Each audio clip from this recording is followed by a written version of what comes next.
Good afternoon, Namaskar.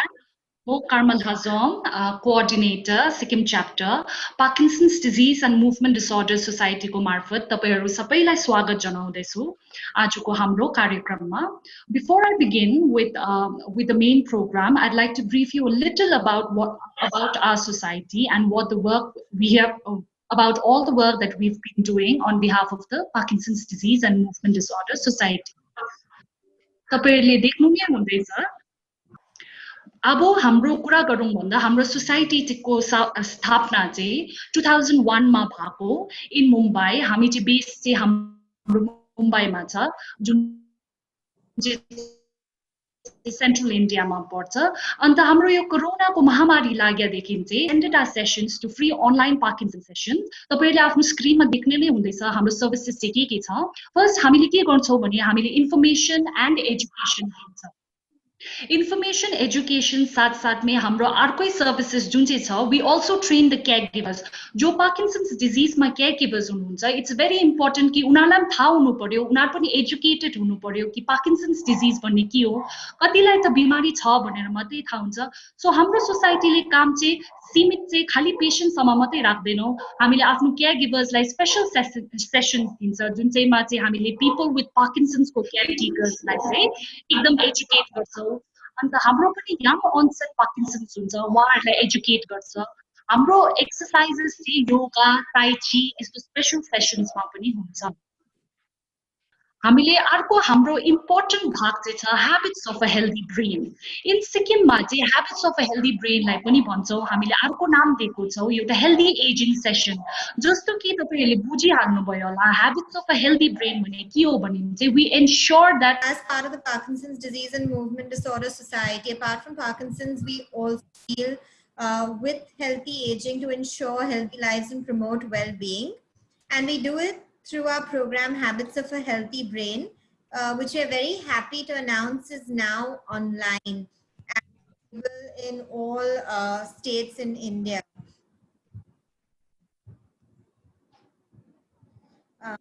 To tell you a little bit about what we have been doing in Sikkim, we have sessions on healthy aging in Jalipur, Gangtok, Sikkim, which has been going on for a number of years now. We also have in Tintek in Sikkim, where we focus primarily on neurological conditions, but also on healthy aging. We recently started sessions in District Hospital in Namchi, where we conduct regular sessions. Unfortunately, during the lockdown, those sessions have been suspended, but we have initiated sessions in Deorali, Mayurma, Sang, Sikkim home, where these exercises are done for the inmates on a regular basis, and we train the coordinators to conduct both physical and cognitive activities to promote well-being.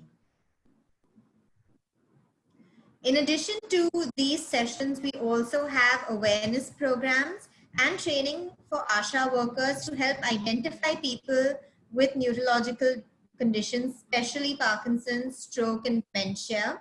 And then we include them in the sessions that we have. So if anyone would like us to do an awareness program, if anyone knows anyone with Parkinson's, do please contact us and we can try and give them as much help as we can in Sikkim. This is just a disclaimer. The exercises and information provided by the PDMDS are intended to promote a healthy lifestyle to support you. Please consult with your doctor before beginning any exercise program. Also, please note that these sessions are being recorded and photographed and will be the property of the Parkinson's Disease and Movement Disorder Society. This will be used only for educational and awareness purposes. And by participating in this program and activity, you confirm that you have read, understood, and agree with this disclaimer of liability, and you consent to the use of the images and videos by the PDMDS. So today's program is part of our PDMDS educational series, where we try to educate the general public about Parkinson's and other neurological conditions in the elderly. And this is our third session in this series, and we are very, very excited and happy to have a webinar in Nepali for the first time, touching on topics like dementia, stroke, Parkinson's, and healthy aging. And we're going to begin today, but before that, I am going to put Dr. Pranav in the spotlight and welcome him. Thank you, ma'am. Okay. Thank you so much for coming, Dr. Pranav. Thank you, ma'am. Rai has done My his pleasure. MBBS, MS General Surgery, and MCH Neurosurgery. He is a resident of Ravangla, Sikkim, and is currently working as a consultant neurosurgeon in SMIMS. He has studied, he's done his MBBS in general surgery from Safdarjung Hospital in New Delhi, and he has done his neurosurgery in Kasturba Medical College and Hospital, Manipal Academy of Higher Education. Thank you so much for joining us. We really appreciate it. And Thank you, ma'am. I'm going to give you the floor so you can take over. Right. नमस्कार and hello सबैजनालाई तपाईं सबैजनालाई धेरै धेरै धन्यवाद जनाउन चाहन्छु आज यो अनलाइन फोरममा आइदिएकोमा र मेरो इन्ट्रोडक्सन त म्यामले दिइहाल्नु भयो म Sikkim Manipal university of medical साइन्सेसमा एज एन एसिस्टेन्ट प्रोफेसर र CRH central referral hospital Tadong सिक्किममा एज अ कन्सल्टेन्ट न्युरोसर्जनको रूपमा काम गरिरहेको छु र आज हामी सबैजना भेला भइएको कारण यो एउटा अवेरनेस फैलाउनको लागि है इन्फर्मेसन र अवेरनेस फैलाउनको लागि यो कतिवटा बिमारीहरूको बारेमा जो चाहिँ एकदमै प्रेभलेन्ट छ यहाँ मात्रै हैन हाम्रो समाजमा मात्रै हैन अल ओभर द वर्ल्ड यो एकदमै प्रेभलेन्ट बिमारीहरू हुन् जस्ता कि पार्किन्सन्स डिजिज जसको बेसिसमा यो जुन चाहिँ सोसाइटी म्याडमले जुन चाहिँ भन्नुभयो त्यसको बेसिसमा जुन चाहिँ बनिएको छ र अरू अन्य न्युरोलोजिकल बिमारीहरू जस्तो कि डेमेन्सिया र स्ट्रोक जस्तो बिमारीहरू जुन हामीलाई अलरेडी थाहा छ हामीले सुनिरहेको छौं तर जानकारी नभएकोले गर्दा धेरै अज्ञानता छ हाम्रो समाजमा स्पेशली पहाडी समाजमा किनकि एक त जुन चाहिँ एजुकेसन लेभल छ र एजुकेसन सिस्टम्स र इन्स्टिट्युट्सहरू जति छ हस्पिटल्सहरू छ फेसिलिटिजहरू छ त्यो एकदमै कमी मात्रामा छ हाम्रोमा एन्ड प्लस अर्को कुरा चाहिँ के हो जसले हामीलाई पछाडी राखेको छ भन्दाखेरि हाम्रो पहाडी इलाका जुन चाहिँ छ कम्युनिकेसन ट्रान्सपोर्ट जुन चाहिँ प्रब्लम्सहरू जस्तो हामीले फेस गर्दैछौँ त्यसले पनि धेरै बाधा दिन्छ यो प्रकारको ट्रिटमेन्टहरूको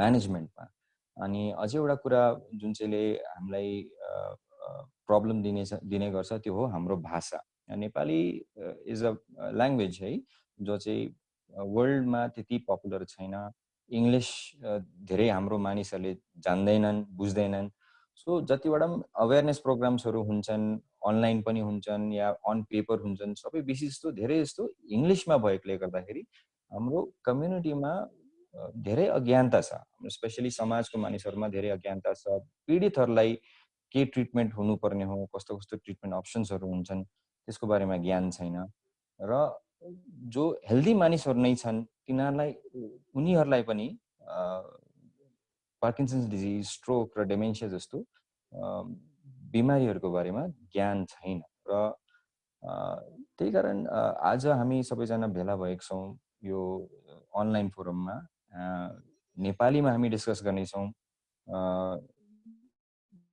यी सबै बिमारीहरूको पनि हामीले ट्रिटमेन्ट गर्न सक्ने हो के अप्सन्स हाम्रोमा छन् है र कुन प्रकारले हामीले ट्रिटमेन्टहरू गरेर रिहेबिलिटेसनपट्टि कसरी फोकस गर्न सक्छौँ त्यो सब ज्ञान हामी आज डिस्कस गर्नेछौँ है सो इन्ट्रोडक्सन भइगयो मेरो अशुद्ध नेपालीलाई ओभरलुक गरिदिनुहोस् ल अन्त क्षमा गरिदिनुहोस् होला बट एस मेरो जति सक्दो सरल नेपाली र जति सक्दो बुझ्नु सक्ने नेपालीमा म तपाईहरुलाई बुझाउन ट्राई गर्छु है so let's begin with the session so first जुन चाहिँ हाम्रो टपिक छ जुन चाहिँ छ पार्किन्सन्स डिजिज त्यसको बारेमा हामी डिस्कस गरौँ है पार्किन्सन्स डिजिज कस्तो बिमारी हो पार्किन्सन्स डिजिज यस्तो एउटा बिमारी हो जसमा लिम्ब मुभमेन्ट्स जुन चाहिँ हात खुट्टाको जुन चाहिँ मुभमेन्टहरु हुन्छ मानिसहरुको त्यसमा बाधा देखिन्छ है या असुविस्ता देखिन्छ सो यो एक प्रकारको मुभमेन्ट डिसअर्डर हो म्याडमले भन्नुहुँदै थियो उहाँहरुको सोसाइटीले मुभमेन्ट डिसअर्डर माथि काम गर्नुहुन्छ भन्नुहुन्छ सो यो पार्किन्सन डिजिज पनि एक प्रकारको मुभमेन्ट डिसअर्डर हो है र भारतमा म नेपालको बारेमा धेरै डाटा म जान्दिन न पढेको छु है सो भारतको बारेमा भन्छु करिबन एक समयमा यदि हेर्नुभयो भने करिबन 14 जना प्रत्येक 1 लाख पपुलेसनमा करिबन 14 जना मानिसहरु पार्किन्सन्स डिजिजले पीडित पाइन्छन् है अनि वृद्ध मानिसहरुमा यो 14 जना जुन चाहिँ छ त्यो अराउन्ड 0.3%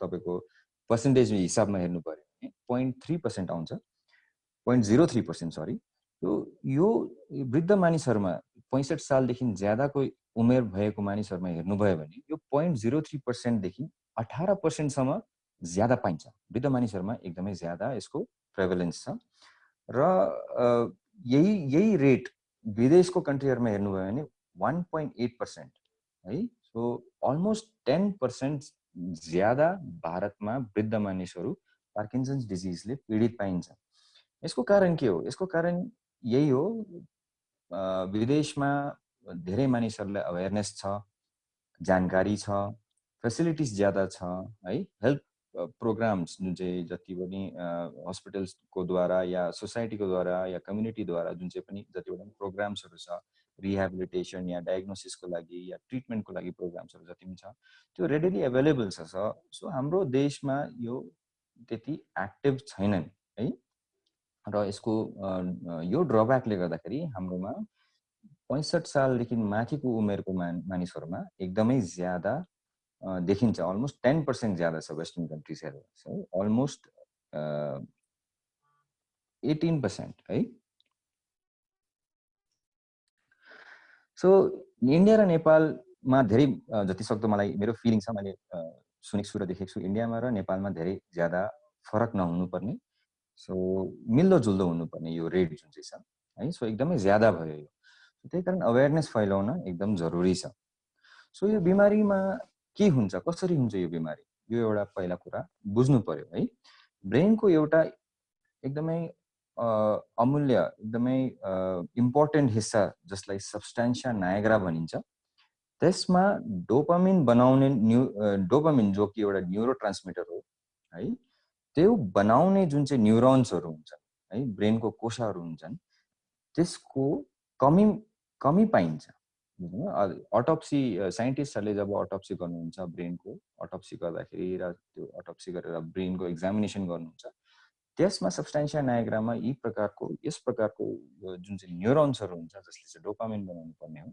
यो डोपामिन बनाउने न्यूरोन्सहरुको कमी पाउनुहुन्छ है र चाहिँ अब यो डोपामिनको काम के हो इट्स अ न्यूरोट्रान्समिटर मतलब ब्रेनको जुन चाहिँ सिग्नल्सहरु एउटा भागदेखि जब अर्को भाग ट्रान्समिट हुन्छ सो एउटा न्यूरोनदेखि अर्को न्यूरोनमा जब ट्रान्समिट हुन्छ बीचमा यो डोपामिनले यो न्यूरोनको ट्रान्समिसन सिग्नलको ट्रान्समिसनमा न्यूरोन्सले काम दिन्छ है सो यो डोपामिन नभएकोले गर्दाखेरि ब्रेनको सिग्नल ट्रान्समिसनमा इश्यूज आउँछ स्पेशली अब यो सब्स्टेन्सिया नायग्रा चाहिँ जुन चाहिँ एरिया छ जुन चाहिँ हिस्सा छ ब्रेनको यो तपाईको मुभमेन्ट जुन चाहिँ कोअर्डिनेसन जुन चाहिँ मुभमेन्टको जब ब्रेनले सोच्छ एउटा मुभमेन्ट गर्नुपर्छ भनेर सो एउटा सिग्नल जेनेरेट हुन्छ ब्रेनमा कोर्टेक्समा त्यो कोर्टेक्सबाट तपाईहरुको हात खुट्टासम्म जसरी नसालाई लिएर आउँछ यो सिग्नल त्यो ट्रान्समिसनमा गडबडी आएकोले गर्दाखेरि तपाईको मुभमेन्ट्समा डिसअर्डर्स आउँछ बुझ्नुभयो सो त्यो अङ्ग जुन चाहिँ मुभमेन्ट जुन चाहिँ छ त्यसमा समस्या आउन सक्छ सो यो डोपामिनको एकदमै ठुलो रोल छ सो यो डोपामिनको कमी भएकोले गर्दाखेरि यो फिडब्याकमा प्रब्लम आउँछ जसले गर्दा ब्रेनले बुझ्न सक्दैन कतिको मुभमेन्ट गर्नुपर्ने हो कतिको मुभमेन्ट कम गर्नुपर्ने हो र स्मुथ मुभमेन्टको लागि कतिको ज्यादा सिग्नल दिनुपर्ने हो या कति कम सिग्नल दिनुपर्ने हो सो यो एउटा फिडब्याक मेकानिजम हुन्छ जसमा चाहिँ गडबडी भएको देखिन्छ सो यसलाई पार्किन्सनिजम्स भनिन्छ यो जुन चाहिँ सिम्पटम्सहरू जेनेरेट हुन्छ यसलाई पार्किन्सनिजम भनिन्छ र सब्स्टेन्सिया नाइग्रामा यदि तपाईको डोपामिनको कमी छ जसले गर्दाखेरि पार्किन्सनिजमको सिम्पटम्सहरू देखिन्छ यसलाई पार्किन्सन्स डिजिज भनिन्छ है सो यसको Sorry, Dr. Pranav. Diagnosis, yeah. Symptoms के हुन्? Yes. Could I request you to speak a little louder? Yes. Some of the participants said they are unable to hear. Just a little louder, please. Thank you. Am I audible now? Yes, better. Is this audible now? Is it better? Yes, this is better. Yeah, thank you. Okay. So, okay. So we'll do this. So Parkinson's disease को symptoms हरु के हो है? पहिलो symptoms जुन चाहिँ हो जुन चाहिँ कार्डिनल सिम्पटम्सहरु भन्छन् है यो तीनवटा कार्डिनल सिम्पटम्स भनिन्छ यसमा सो पहिलो सिम्पटम्स हो तपाईको ट्रेमर्स है ट्रेमर्स मतलब हात खुट्टाको काम्ने प्रब्लम है कम्पन जो देखिन्छ हात खुट्टामा यसलाई ट्रेमर्स भनिन्छ एन्ड यसमा जुन प्रकारको ट्रेमर्स देखिन्छ पार्किन्सनिजममा एउटा पर्टिकुलर टाइपको ट्रेमर्स एकदमै कमन देखिन्छ जसलाई चाहिँ पिल रोलिङ ट्रेमर्स भनिन्छ है कुनै व्यक्तिलाई यदि यस प्रकारको ट्रेमर्स छ भने उहाँको हात यदि तपाईले नोटिस गर्नुभयो भने चाहिँ हात औँलीहरुको टुप्पामा यदि कुनै दबाईको गोला यसरी गोला यदि कसरी बनाउने कोसिस गर्छन् त्यतिबेला यो प्रकारको मुभमेन्ट तपाईले नोटिस गर्नुहुन्छ so this is the kind of यस प्रकारको तपाईले ट्रेमर्स जुन चाहिँ कम्पन जुन चाहिँ हुन्छ यो तपाईले देख्न सक्नुहुन्छ है यो कम्पन कब देखिन्छ पेशेन्टले जब आफ्नो हात खुट्टा आरामको पोजिसनमा राखेको हुन्छ र कुनै मुभमेन्ट नगर्ने हिसाबले आरामको पोजिसनमा राखेको हुन्छन् त्यतिबेला यो मुभमेन्ट्स तपाईले देख्नुहुन्छ तर as soon as पेशेन्टले कुनै मुभमेन्ट गर्नु कोसिस गर्नुहुन्छ त्यो कम्पन गायब भएको देखिन्छ सो यसलाई रेस्ट्रिङ ट्रेमर्स भनिन्छ स्पेशली है यो एउटा डिफरेन्शिएटिङ फ्याक्टर हो एन्ड क्लासिकल फिचर हो तपाईको पार्किन्सन्सको जुन चाहिँ ट्रेमर्स देखिन्छ यसको एउटा क्लासिकल फिचर्स भनिन्छ यसमा अन्त सो यो सोच्दाखेरि यो ट्रेमर्स हात त काम्नु हो यसमा के ठुलो प्रब्लम छ पेशेन्टलाई के ज्यादा प्रब्लम हुन्छ भन्ने सोच्न सकिन्छ तर कतिजनालाई यो ट्रेमर्स पनि यति सिभियर हुन्छन् कि to stay at a normal position जस्तो नर्मल अहिले म र तपाईँ आरामले बसिरहेको छौँ त्यसरी बस्न पनि एकदम गाह्रो भएर जान्छ है एकदमै ज्यादा ट्रेमर्स भएकोले गर्दाखेरि हात खुट्टामा मात्रै होइन टाउकोमा पनि या जिब्रोमा पनि यो ट्रेमर्सहरू देख्न पाइन्छन् त्यसले गर्दाखेरि एकदमै त्यसले गर्दा लाइफमा क्वालिटी अफ लाइफ धेरै कम्ती भएर जान सक्छ है सो यो भयो ट्रेमर्स सेकेन्ड जुन चाहिँ कार्डिनल सिम्पटम भनिन्छ यसलाई ब्रेडिकाइनेसिया भनिन्छ ब्रेडिकाइनेसिया मतलब स्लोनेस अफ मुभमेन्ट है कुनै पनि मुभमेन्टको एकदमै स्लो भएर जानुलाई ब्रेडिकाइनेसिया भनिन्छ यसमा पीडित मानिसहरूले मुभमेन्ट गर्न चाहेको मुभमेन्ट जुन चाहिँ हुन्छ एकदम स्लो भएर जान्छ है ढिलो चलेको हिँड्दा पनि एकदम ढिलो हिँड्नु पर्ने चाहेको जस्तो स्पिडमा हिँड्नु नसक्ने र इम्ब्यालेन्स यसले गर्दा इम्ब्यालेन्स भएर गएको देख्न सकिन्छ है तेस्रो सिम्पटम हो तपाईको रिजिडिटी यसमा पेशेन्टहरुको अंगहरु जस्तो हात खुट्टाहरु भयो त्यसमा एकदम मुभमेन्टमा रिजिडिटी देख्न पाइन्छ मतलब कुनै मुभमेन्ट गर्दाखेरि उहाँको हात खुट्टा भनेको जस्तो स्मुथनेसले नखोलिने या नबन्द हुने या कुनै मुभमेन्ट गर्दाखेरि एकदम टाइटनेस फिल हुने त्यस्तो प्रकारको सिम्पटम्स तपाईले देख्न सक्नुहुन्छ सो जब फिजिशियनको उहाँहरु चेकअप गराउन जानुहुन्छन् त्यतिबेला दुई प्रकारको रिजिडिटी खास गरी देख्न पाइन्छ। मोस्ट कमनली तपाईँको ककविल रिजिडिटी भनिन्छ। ककविल रिजिडिटी कस्तो हुन्छ भने एउटा क्याच एन्ड रिलिज टाइपको रिजिडिटी देख्न पाइन्छ, जसमा कि कुनै अङ्ग यदि तपाईँले हल्लाउनु हुँदैछ भने त्यो एउटा एक स्मुथ मुभमेन्टमा नहल्लिएर ग्रेडेड, जस्तो तपाईँको ककविल एउटा कुनै चक्का छ जसमा लक र क्याच एन्ड रिलिज सिस्टम छ, त्यो प्रकारको मुभमेन्ट तपाईँले फिल गर्नुहुन्छ है। खोल्दा पनि यो जस्तो फर इक्जाम्पल तपाईँको एल्बो जोइन्ट लिनुभयो भने, क्विनाइ तपाईँले लिनुभयो भने, यदि यसको मुभमेन्ट प्यासिभ मुभमेन्ट गर्दाखेरि तपाईँले हेर्नुभयो भने ककविल टाइपको रिजिडिटी तपाईँले फिल गर्नुहुन्छ, मतलब एकदम स्मुथ मुभमेन्ट हुँदैन है। अनि अर्को प्रकारको रिजिडिटी जुन चाहिँ फिल हुन्छ त्यसलाई लेड पाइप रिजिडिटी भनिन्छ है। त्यसमा चाहिँ एउटा कुनै फलामको या लेड जुन चाहिँ मटेरियल छ त्यसको एउटा पाइप या रड जसलाई तपाईँले बङ्ग्याउन कोसिस गर्नुहुन्छ, त्यति बेला एउटा जुन चाहिँ रेजिस्टेन्स जुन चाहिँ पाउनुहुन्छ है रिजिडिटी, त्यो प्रकारको एउटा टाइटनेस तपाईँले जोइन्टमा फिल गर्नुहुन्छ। सो त्यसलाई लेड पाइप रिजिडिटी भनिन्छ है। यसको यी 3वटा सिम्पटम्सहरू त तपाईँको कार्डिनल सिम्पटम्स भयो। यो 3वटा सिम्पटम्स यदि तपाईँले कसैलाई पेसेन्टमा देख्नुभयो भने मोस्ट प्रोबेबली द पेसेन्टको सिम्पटम हुन्छ है। अरू अन्य सिम्पटम्सहरू पनि देख्न पाइन्छ, जस्तो कि हिँड्नमा इम्ब्यालेन्स है, गेट डिस्टर्बेन्स जुन चाहिँ भनिन्छ। यसमा सफलिङ गेट जुन चाहिँ एउटा इङ्ग्लिसमा जुन चाहिँ डिस्क्राइब गरिएको छ किताबहरूमा, सफलिङ गेट भनिन्छ, त्यो देख्न पाइन्छ। सफलिङ गेटमा कस्तो हुन्छ भने मानिसहरूले साना साना कदम लिएर चल्ने या हिँड्ने गर्दछन् यसमा। अनि हिँड्दाखेरि हातहरू अचल राख्ने र एकदम घोप्टिएर हिँड्ने, स्टुप्ड पोस्चर, घोप्टिएर हात अचल राखेर हिँड्ने पोस्चर जुन चाहिँ तपाईँले देख्नुहुन्छ, यो यसलाई सफलिङ गेट भनिन्छ है। यो क्यारेक्टरिस्टिक हो तपाईँको पार्किन्सन्स डिजिजमा। एन्ड तपाईँको निकै एडभान्स स्टेजमा यसले पेसेन्टहरूलाई मोबिलिटीमा धेरै नै तकलिफ दिएको देखिन्छ। अनि सेन्स यो पोस्चर स्टुप छ, तपाईँहरूको कदम पनि साना साना मात्र लिन सक्छ पेसेन्टले, त्यसले गर्दा ब्यालेन्समा धेरै प्रब्लम आउँछ। र धेरै जस्तो पेसेन्टहरू घरिघरि लड्ने, घरमा लड्ने या बाटामा लड्ने यस्तो प्रब्लम्सहरू लिएर तपाईँहरूकोमा डक्टर्सहरूकोमा जानु पर्दछ है। ह्यान्डराइटिङ पनि तपाईँले एक्जामिन गर्नुभयो भने, कसै पार्किन्सन्सको कुनै पेसेन्टको ह्यान्डराइटिङ तपाईँले चेक गर्नुभयो भने एकदम सानो एकदम ह्यान्डराइटिङ भएर गएको देख्न सक्नुहुन्छ, इरेगुलर राइटिङ भएर गएको देख्न सक्नुहुन्छ।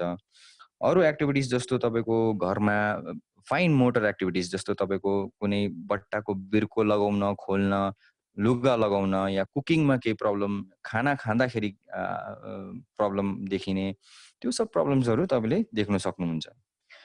अनि लेट स्टेजेसमा, मतलब जब डिजिज, जब तपाईँको बिमारी एकदम एडभान्स स्टेज पुगिसक्यो, त्यति बेला तपाईँले यदि हेर्नुभयो भने मानसिक शक्ति पनि कम भएर गएको देख्न सक्नुहुन्छ।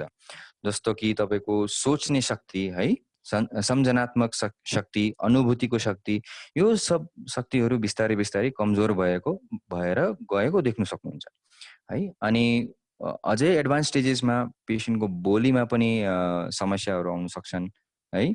के भन्नु चाहेको यो क्लियरली भन्नु नसक्ने, या तपाईँले भन्नुभएको उहाँहरूले बुझ्न नसक्ने, यो यस प्रकारको सिम्पटम्सहरू तपाईँहरूले बादमा देख्न सक्नुहुन्छ। त्यो मात्रै होइन, अरू मानसिक सिम्पटम्स जस्तो कि डिप्रेसन है, साइकोसिस, स्लिप डिस्टर्बेन्स, मतलब अस्वस्थ निद्रा है, सुत्न नसक्ने, यी प्रकारको सिम्पटम्सहरू पनि तपाईँले देख्न सक्नुहुन्छ। अनि पेटमा पनि तपाईँले कन्स्टिपेसन जस्ता प्रब्लमहरू है, निल्न नसक्ने, सर्किने त्यस्तो प्रब्लम्सहरू, या युरिनरी डिस्टर्बेन्स है, मूत्र पास गर्दाखेरि या रोक्न नसक्ने या बेडमै पास गर्ने, यस्तो प्रकारको सिम्पटम्सहरू तपाईँहरूले देख्न पाउन सक्नुहुन्छ है एडभान्स स्टेजेसमा। सो अब यसको डायग्नोसिस कसरी गर्ने त है। सो अहिलेसम्म यस्तो एउटा कुनै पर्टिकुलर सिंगल एउटा कुनै टेस्ट छैन जसले चाहिँ त्यो गरेर तपाईलाई भन्नु सक्छ या कन्फर्म गर्नु सक्छ पार्किन्सन्स डिजिज छ या छैन भनेर। त्यस्तो प्रकारको कुनै टेस्ट अहिलेसम्म छैन। तर यसको डायग्नोसिस तपाईको जुन चाहिँ फिजिशियनकोमा तपाईँ जानुहुन्छ या न्युरोलोजिस्टकोमा या इभन फिजियोथेरापिस्ट या इभन नर्सेसकोमा यदि तपाईँहरू ट्रेन नर्सेसकोमा या तपाईँ जानुहुन्छ र उहाँहरूले चेक गर्दाखेरि तपाईँको प्रपर जुन चाहिँ हिस्ट्री लिएर र एक्जामिनेसन उहाँहरूले गर्नुहुन्छ त्यसैमा नै डायग्नोसिस तपाईँको डायग्नोसिस बेस्ड हुन्छ। सो तपाईँको यो 3 कार्डिनल सिम्पटम्स जुन चाहिँ हामीले अलरेडी डिस्कस गरिसक्यौँ है, तपाईको ट्रेमर्स, ब्रेडिकार्डिनिया र रिजिडिटी, यो 3 कार्डिनल सिम्पटम्ससित अरू सिम्पटम्सहरू यदि छन् भने र एक्जामिनेसन गर्दाखेरि यो पक्का भयो पेसेन्टलाई पार्किन्सनिजमको सिम्पटम्सहरू छ भने सो डायग्नोसिस र पार्किन्सन्स डिजिजपट्टि पहिला जान्छ। सो तर अरू डिजिजहरूमा अरू बिमारीहरूबाट कसरी छुट्याउने त है, त्यति बेला तपाईँको एमआरआई र सिटी स्क्यानको काम आउँछ। पार्किन्सन्स डिजिज एज सच मा नै एमआरआई र सिटी स्क्यानमा कुनै तपाईँले फाइन्डिङ्स पाउनुहुन्न है। नर्मल स्क्यान पाउनुहुन्छ, स्क्यान गराउनु भने ब्रेन स्क्यान एकदम नर्मल आउँछ। तर अरू अन्य डिजिजहरू जस्तो कि तपाईँको vascular पार्किन्सनिजम, normal pressure हाइड्रोकेफलस, कर्टिको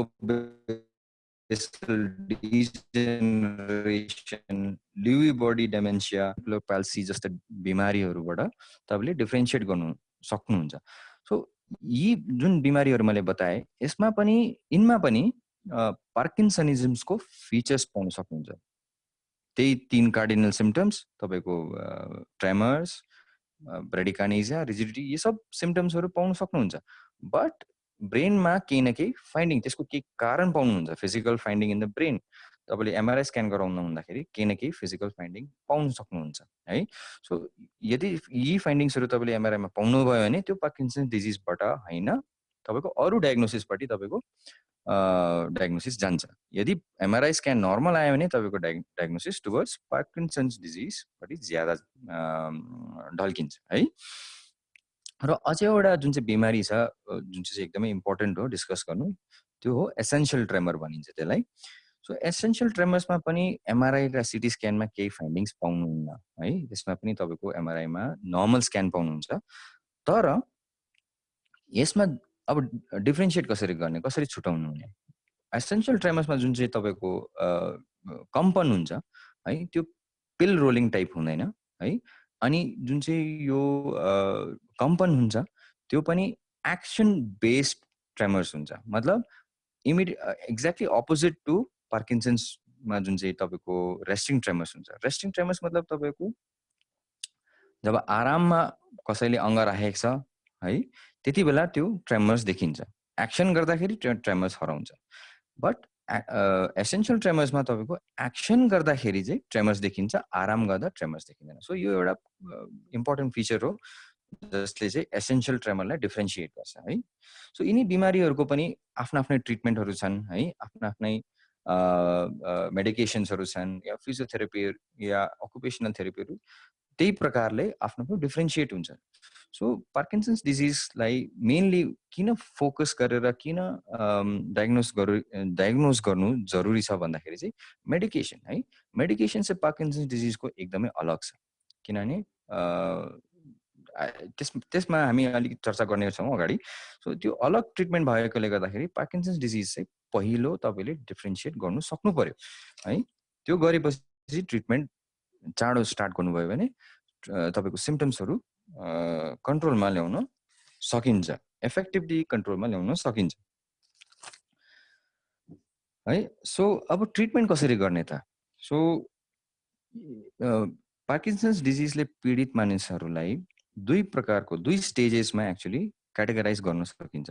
first stage तपाईँको अर्ली स्टेज है, र सेकेन्ड स्टेज जुन चाहिँ छ त्यो हो तपाईँको लेट स्टेज।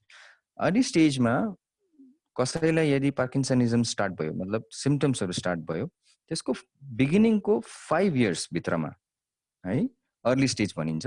या त दबाईसित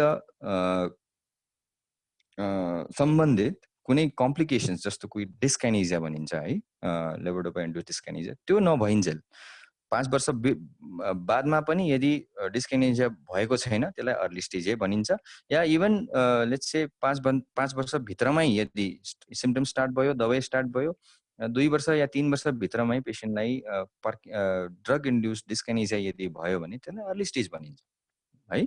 या त केही भएको छैन, ट्रिटमेन्टसित राम्रो ट्रिटमेन्ट हुँदैछ र 5 इयर्स मात्रै भएको छ भने पेसेन्टलाई अर्ली स्टेज भनिन्छ। सो त्यस बेला पेसेन्टलाई के दबाईहरू स्टार्ट गर्न सकिन्छन् यो हामी डिस्कस गर्छौँ। तपाईको फर्स्ट ग्रुप अफ ड्रग्स जुन चाहिँ दिन सकिन्छ, डक्टर्सहरूले प्रिस्क्राइब गर्नुहुन्छ, त्यो हो तपाईको लेभोडोपा है। लेभोडोपा सबभन्दा इफेक्टिभ ड्रग मानिन्छ र यसको डोज सुरुदेखि नै in a graded manner start गरिन्छ, मतलब कम्ती डोजबाट स्टार्ट गरिन्छ या त्यसपछि बिस्तारै स्टेज वाइज इन्क्रिमेन्टल डोज बढाउँदै हाइएस्ट डोजसम्म पुग्न सकिन्छ है। अरू ड्रग्स जस्तो कि डोपामिन एगोनिस्ट जसमा कि ब्रोमोक्रिप्टिन, पर्गोलाइड, प्रामिपेक्सोल जस्तो दबाईहरू स्टार्ट गर्न सकिन्छ। अरू ड्रग्सहरू पनि छन् जस्तो मोनोअमाइन अक्सिडेज बी इन्हिबिटर्स, यसमा सेलिजिलिन र रेसाक्यालिन जस्तो दबाईहरू छन् है। एमान्टेडिन जस्तो दबाईहरू पनि स्टार्ट गर्न सकिन्छन्। एन्टिकोलिनर्जिक ड्रग्स जस्ता दबाईहरू पनि स्टार्ट गर्न सकिन्छन्। सो धेरै अप्सन्स छ है, तर सबभन्दा इफेक्टिभ दबाई हो तपाईको लेभोडोपा। लेभोडोपालाई युजुअली कार्बिडोपासित चलाइन्छ, त्यसको इफेक्टिभ डोज पुग्नको लागि कार्बिडोपासित चलाइन्छ है।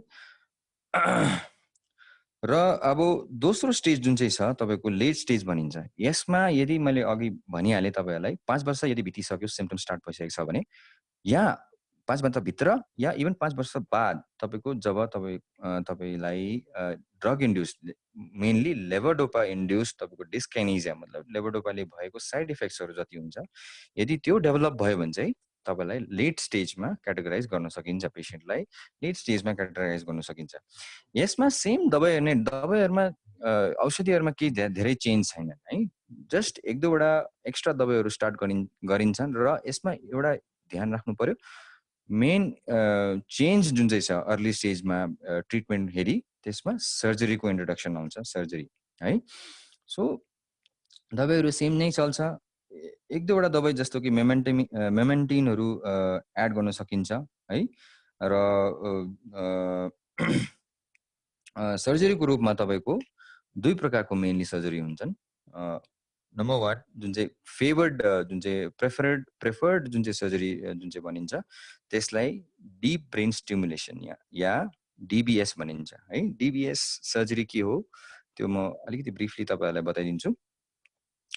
यसमा इलेक्ट्रोड्सहरु, सानो मसिना एकदम इलेक्ट्रोड्सहरु तपाईको ब्रेन भित्र एउटा सानो बरहोल बनाएर त्यसबाट ब्रेन भित्र इम्प्लान्ट गर्न सकिन्छ। ब्रेनको दुवैपट्टि तपाईको थ्यालामस भन्ने जग्गा एउटा रिजन हुन्छ ब्रेनमा, त्यसको एउटा पर्टिकुलर न्युक्लियसमा त्यसलाई इलेक्ट्रोडलाई इम्प्लान्ट गरिन्छ। सो त्यो इम्प्लान्ट चाहिँ यो छाला मुनिबाट एउटा तार पास गरेर तपाईको चेस्ट रिजनमा एउटा स्टिमुलेटर जुन चाहिँ इलेक्ट्रोनिक डिभाइस हुन्छ त्योसित कनेक्टेड हुन्छ। त्यो स्टिमुलेटर चाहिँ तपाईको ह्यान्ड हेल्ड एउटा रिमोट कन्ट्रोल या इभन स्किनको मुनि कुनै बटन सिस्टम जुन चाहिँ छ त्यो बनाएर तपाईको ब्रेनलाई स्टिमुलस दिन सकिन्छ, इलेक्ट्रिक स्टिमुलस दिन सकिन्छ, जसले चाहिँ तपाईको सिम्पटम्स जुन चाहिँ हुन्छ, इलेक्ट्रिक ट्रान्समिसन जुन चाहिँ हुन्छ ब्रेनबाट, जुन चाहिँ तपाईको मुभमेन्टको लागि जुन चाहिँ सिग्नल्सहरु ब्रेनबाट पास भएर तपाईको यो सब्स्टान्सिया नाइग्रा भएर थ्यालामस भएर तपाईको अङ्गहरुमा जान्छन्, तिनीलाई ती सिग्नल्सहरुलाई रेगुलेट गर्न सकिन्छ बुझ्नुभयो त? सो इट्स अ टेम्परेरी जुन चाहिँ तपाईँको चेन्ज जुन चाहिँ ल्याउँछ त्यसले एउटा टेम्परेरी चेन्ज ल्याउन सकिन्छ है। सो डिबिएस कब गरिन्छ? जब एकदमै सिम्टम्स तपाईँको स्पेसली लेभोडोपा इन्ड्युस्ड डिस्काइनेसिया दबाई दिएर पनि यदि लेभोडोपाको साइड इफेक्ट्सले गर्दा एकदमै ज्यादा प्रब्लम हुँदैछ भने त्यति बेला तपाईँले डिबिएस या अरू सर्जरीहरू गराउन सक्नुहुन्छ है।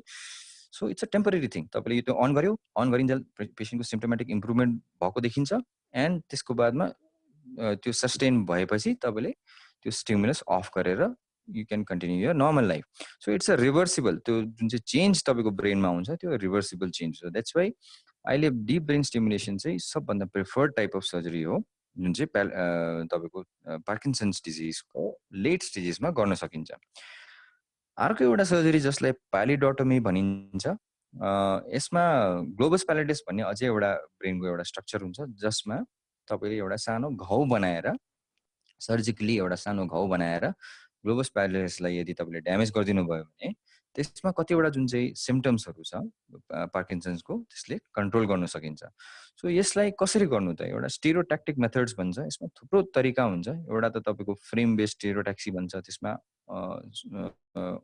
ब्रेनमा एउटा फेरि एउटा सानो बरहोल बनाएर त्यसबाट होलको थ्रुबाट तपाईँले एउटा प्रोब भित्र आएर रेडियो फ्रिक्वेन्सी एब्लेसन भनिन्छ, हिटको युज गरेर तपाईँको त्यो ग्लोबस प्यालिडस इन्टर्ना भन्ने एउटा जुन चाहिँ पार्ट हुन्छ ब्रेनको, त्यसमा तपाईँले सानो एरिया एउटा घाउ या जलाइदिनु सक्नुहुन्छ त्यो एरियालाई।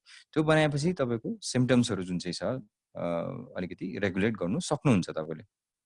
सो यो दुई प्रकारको जुन चाहिँ सर्जरिजहरू छन् त्यो एकदमै पपुलर छन् अहिले चल्तीमा। यो दुई प्रकारको सर्जरिजहरू एकदमै पपुलर छन्।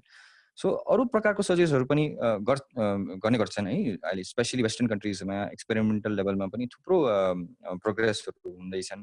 बट कमनली यही दुई प्रकारको सर्जरिजहरू इन्डियामा, भारतमा स्पेसली गर्नु चलिरहेको छ। सो अब यो भयो तपाईँको मेडिकल ट्रिटमेन्ट र सर्जिकल ट्रिटमेन्ट है। सो अब अरू केही अप्सन छ भन्दाखेरि तपाईँको फिजियोथेरापी है, यसको बारेमा सायद डाक्टर फ्रिडाले अझै डिटेलमा तपाईँहरूलाई बताउन सक्नुहुन्छ। स्पिच थेरापी जस्तो अरू अन्य ट्रिटमेन्टहरू पनि छन् जसले पेसेन्टलाई धेरै लाभ दिन सक्छ है। नट जस्ट अब हेर्नुहोस्, पार्किन्सन्सको ट्रिटमेन्ट क्योर एज सच त छैन, बट सिम्टोमेटिकली तपाईँको सिम्टम्सहरूलाई कन्ट्रोल गर्न सकिन्छन् र कन्ट्रोल गरेपछि नर्मल लाइफ बिताउनको लागि पनि रिहेबिलिटेसन एकदमै ठुलो रोल प्ले गर्छ है। So social and community rehabilitation चाहिँ भन्छन् हामी अब मेडिकल टर्मिनोलोजीमा, त्यो पनि गर्दाखेरि पेसेन्टलाई धेरै नै हेल्प पाउने गर्छन् है। सो सँगसँगै ट्रिटमेन्ट सँगसँगै मेडिकल ट्रिटमेन्ट सँगसँगै इन प्रकारको यो जो फिजियोथेरापी र अकुपेसनल थेरापी र स्पिच थेरापीहरू सँगसँगै स्टार्ट गऱ्यौँ भने पेसेन्टले धेरै लाभ उठाउने गर्छन् है। सो यहाँ म एउटा तपाईँहरूलाई एउटा सानो इक्जाम्पल दिन चाहन्छु है। एउटा फेमस पर्सनालिटी हुनुहुन्थ्यो Muhammad Ali, world famous boxer हुनुहुन्थ्यो, 3 टाइम्स वर्ल्ड हेभीवेट च्याम्पियन रहनु भएको थियो है, अनि ओलम्पिक गोल्ड मेडलिस्ट पनि हुनुहुन्थ्यो। सो उहाँले आफैलाई आई एम द ग्रेटेस्ट भन्नुहुन्थ्यो है। उहाँ पनि पार्किन्सन्स डिजिजको पीडित हुनुहुन्थ्यो र उहाँको लाइफको अन्तिम दिनहरूसम्म नै मतलब अन्तिम समयहरूसम्म नै उहाँले पार्किन्सन्स डिजिजसित जुझ्नुभयो। अनि उपचार नभए पनि है, उहाँको पनि उपचार त भएन, उहाँकोमा वर्ल्डको बेस्ट ट्रिटमेन्ट पनि उहाँहरूले पाउनुभयो होला, फेसिलिटिज पाउनुभयो होला, जानी मानी एकदम पर्सनालिटी हुनुहुन्थ्यो। So best doctors best treatment पनि पाउनुभयो होला र पनि उहाँको क्योर भएन पार्किन्सन्सले। अनि यदि तपाईँले इन्टरनेटमा खोलेर उहाँको भिडियोजहरू हेर्नुभयो भने एकदमै पीडित हुनुहुन्थ्यो है, एकदमै सताएको पार्किन्सन्सले अन्तिम दिनहरूमा एकदम सताएको जस्तो देख्नुहुन्थ्यो र पनि उहाँले कहिले हार मान्नु भएन है। सो उपचार नभए पनि यो बिमारीलाई हराउन सकिन्छ हेर्नुहोस् है। उपचार नभए पनि यो बिमारीलाई हराउन सकिन्छ र बिमारीमाथि पराजय प्राप्त गर्नु सकिन्छ। मोहम्मद अलीको एउटा उहाँको एउटा क्यारेक्टरिस्टिक थियो है, उहाँले रिङभित्र एन्टर गर्नुभन्दा नै अगाडि नै उहाँले आफ्नो अपोनेन्ट्सहरूलाई जितिसक्नुहुन्थ्यो। उहाँको मनोबल है, उहाँको आत्मविश्वासले नै उहाँले जित्नुहुन्थ्यो। सो यही आत्मविश्वास र जुन चाहिँ मनोबल छ उहाँको, त्यो उहाँको इन्सपिरेसन लिएर यदि सबैले पार्किन्सन्सको अगेन्स्टमा फाइट गर्यो भने सायद धेरै नै लाभ पाउन सकिन्छ है। सो यो भयो तपाईँको पार्किन्सन्सको बारेमा। सो नेक्स्ट हामी अब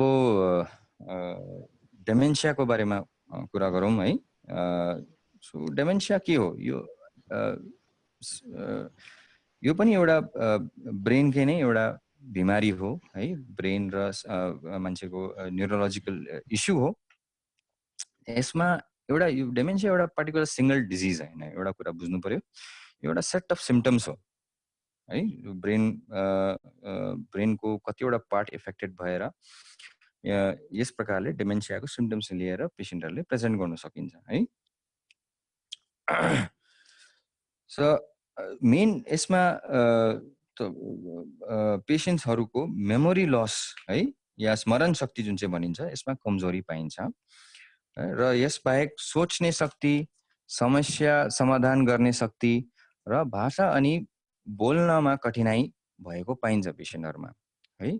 सो भारतमा, इन्डियामा हेर्नुभयो भने 65 सालभन्दा अधिक उमेरका मानिसहरुमा 4 देखि 10% मतलब 100 जना यदि पपुलेसन, जनरल पपुलेसनमा तपाईले हेर्नु भने in 100 people come say com 4 to 10% patients 65 सालदेखि ज्यादा उमेर भएको मानिसहरुमा डेमेन्सियाको लक्षण पाइन्छ। सो त्यो एकदमै ज्यादा हो हेर्नुस् भारतमा। एन्ड म एकदमै स्योर छु नेपालमा पनि यो जुन चाहिँ संख्या छ अलमोस्ट सिमिलर हुनुपर्ने। नेपाल र अरु अन्य पहाडी इलाकाहरु भारतको यसमा तपाईको यो संख्या अलमोस्ट सिमिलर हुनुपर्ने है। संसारभरि कुनै समयमा तपाईले हेर्नुभयो भने लगभग 5 करोड सम्म मानिसहरु डेमेन्सियाको पीडित भएको अनुमान गर्नु सकिन्छ है। अनि एभ्री इयर मतलब हरेक साल करिब 80 लाख नयाँ पेशेन्ट्सहरु डेमेन्सियासित वर्ल्ड भरि डायग्नोस भएर गएको जानिन्छ है। सो यो संख्या एकदमै ज्यादा हो र हाम्रो समाज कुनै युनिक समाज हैन। हाम्रो समाजमा पनि धेरै जना नै डेमेन्सियाले पीडित भएको हुनुपर्ने हो, तर जानकारी है र इन्फर्मेसन नभएकोले गर्दाखेरि हाम्रो मानिसहरु, हाम्रो पेशेन्ट्सहरु धेरै नै यसबाट पीडित भएर गएको देखिन्छ। सो डेमेन्सिया कुन कारणले हुन्छ त है, त्यो त्यसबारेमा अलिकति चर्चा गरौँ। ब्रेनको कुनै हानि गर्ने घटना या रोग जस्तै कि स्ट्रोक है या ब्रेनलाई डाइरेक्ट चोट लागेको ट्रमा भयो है, इन्फेक्सन, पोइजनिङ जस्तो बिमारीहरूले डेमेन्सियालाई जन्म दिन सकिन्छ है। यिनीहरूको बारेमा अब तपाईहरुलाई अलिअलि त सबैलाई थाहै नै होला, ट्रमाको बारेमा, स्ट्रोकको बारेमा। स्ट्रोकको बारेमा हामी अलरेडी अझै चर्चा गर्छौं। थर्ड टपिक हाम्रो स्ट्रोक नै हो। सो यी इन्डाइरेक्ट कजहरु बाहेक डाइरेक्ट कजेस ब्रेनकै इन्टर्नल जुन चाहिँ रोगहरु हुन्छन् है, तिनीहरूले पनि डेमेन्सियालाई जन्म दिन सक्छन् है। जस्तो कि सबभन्दा कमन जुन चाहिँ कज हामी जान्दछौं त्यो हो एल्जाइमर्स डिजिज है। यो सबभन्दा कमन कारण हो डेमेन्सियाको लागि। अनि यस बारेमा हामी अलिक अझै डिटेलमा हामी कुरा गर्छौं। पहिला डेमेन्सियाको सिम्पटम्सहरु के हुन् है। कारण जे पनि हुन सक्छ, तर सिम्पटम्स जुन चाहिँ कलेक्टिभ जुन चाहिँ सिम्पटम्स जुन जे लिएर पेशेन्ट्सहरु पीडित हुन्छन् त्यो सबै प्रकारको डेमेन्सियाहरुमा अलमोस्ट सिमिलर हुन्छन्। सो विल डिस्कस सिम्पटम्स पहिला। सो सबभन्दा पहिलो सिम्पटम जुन चाहिँ हो तपाईको मेमोरी लस है। त्यसमा कुन प्रकारको memory loss? Recent memory loss है। रिसेन्ट मेमोरी लस मतलब पेशेन्टले बिहान भएको घटनाहरू दिउँसोसम्म याद नबस्ने, दिउँसोसम्म भएको बेलुकीसम्म याद नबस्ने, हिजो भएको भोलिसम्म याद नबस्ने, हो यस्तो प्रकारको रिसेन्ट मेमोरी लस देख्न पाइन्छ। तपाईँको ओल्ड मेमोरी जुन चाहिँ हुन्छ, कहाँ जन्मिनु भएको, कहाँ पढाइ गर्नुभएको है, दाजुभाइको नाम के हो, त्यो सब पेशेन्टलाई याद होला है, तर तपाईँको रिसेन्ट मेमोरी लस ज्यादा कमनली देख्न सकिन्छ। दोस्रो सिम्पटम जुन चाहिँ हो तपाईँको कन्सन्ट्रेसन है, ध्यान, तपाईँको प्लानिङ र अर्गनाइजिङ जस्तो यो शक्तिहरू हुन्छ है, जुन चाहिँ यो शक्तिहरू तपाईँलाई बेसिक शक्तिहरू हो जसको युज लिएर चाहिँ तपाईँले बेसिक लाइफस्टाइल पनि एकदम जिउनको लागि एकदम अत्यन्त जरुरी छ है। यी यस्तो शक्तिहरूमा पनि तपाईँले असुविधा देख्न पाउनुहुन्छ डेमेन्सियामा। सो यसले गर्दा डेली लाइफको सिम्पल प्रब्लम्सहरूलाई पनि सल्भ गर्ने निशक्ति देख्न सकिन्छ। जस्तो कि कसैले खाना बनाउन नसक्ने, कसैले भित्र नै लुगा लगाउन नसक्ने, ब्रस गर्नु भुल्ने है, हो त्यस्तो प्रकारको सिम्पटम्सहरू तपाईँले देख्न सकिन्छ। तेस्रो सिम्पटम हो भाषा र बोलीमा समस्याहरू है। यसमा पेशेन्टहरूले के भन्न चाहनु भएको है त्यो एक्सप्रेस गर्नु नसक्ने र तपाईँले भनेको चिज उहाँले नबुझ्न सक्ने, यस्तो प्रकारको सिम्पटम्सहरू तपाईँले देख्न सक्नुहुन्छ। सिम्पटम हो तपाईँको भिजुअल स्पेसियल डिस्टर्बेन्सेस, मतलब तपाईँको भिजुअल स्पेसियल स्किल्समा डिस्टर्बेन्सेस देख्न सक्नुहुन्छ। यो के हो भिजुअल स्पेसियल स्किल्स भन्ने के हो? तपाईँले जजमेन्ट बेसिकली तपाईँको डिस्टेन्स र स्पेस, तपाईँको वरिपरि जुन चाहिँ स्पेस छ त्यसमा तपाईँको जजमेन्ट कि कुनै चिज कति तपाईँभन्दा टाढो छ र तपाईँले त्यहाँसम्म पुग्नलाई या त्यहाँसम्म कुनै चिज पुर्याउनलाई या तपाईँको हात खुट्टा बढाउनलाई कति तपाईँले मुभमेन्ट गर्नुपर्ने हो त्यो जज गर्नु नसक्ने हो। त्यस्तो स्किल्सहरूमा डेफिसियन्सी हुँदाखेरि पेसेन्ट्सहरूले असुविधा देख्न सक्नुहुन्छ। जस्तो कि स्पेसली स्टेयर्स, सिडी जुन चाहिँ हुन्छ त्यसमा चढ्नु नसक्ने है, चढ्दाखेरि खुट्टा कति अगाडि बढाउनु पर्ने हो है, हातले कता समाउनु पर्ने हो, कति अगाडि हात बढाउनु पर्ने हो त्यस्तो स्किल्सहरूमा चाहिँ प्रब्लम्स देख्न सक्नुहुन्छ है। अनि यसले गर्दाखेरि एक्सिडेन्ट्स पनि हुनसक्छ। पेसेन्ट्सहरू सिडीबाट लड्न सक्नुहुन्छ या कतै केही सामानहरू राख्दाखेरि राख्नु नसक्ने या झारी पठाउने हो, त्यस्तो सिम्पटम्सहरू तपाईँले देख्न सक्नुहुन्छ भिजुअल स्पेसियल स्किल्स डेफिसिट्समा है। र नेक्स्ट अझै एउटा सिम्पटम, इम्पोर्टेन्ट सिम्पटम हो तपाईँको ओरिएन्टेसनमा प्रब्लम।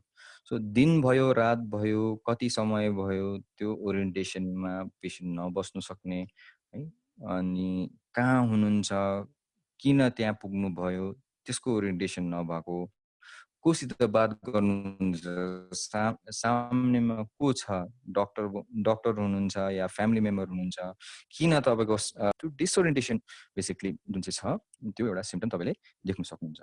अरू अन्य सिम्पटम्सहरू पनि यसमा देख्न पाइन्छ कमनली, जुन चाहिँ हो तपाईँको मुड चेन्जेस है, अत्यन्तै एकदमै सानोभन्दा सानो कुरामा अत्यन्तै रिसाइदिने, एकदम एग्रेसिभ भइदिने, झगडा गरिदिने, मुख छाडिदिने है,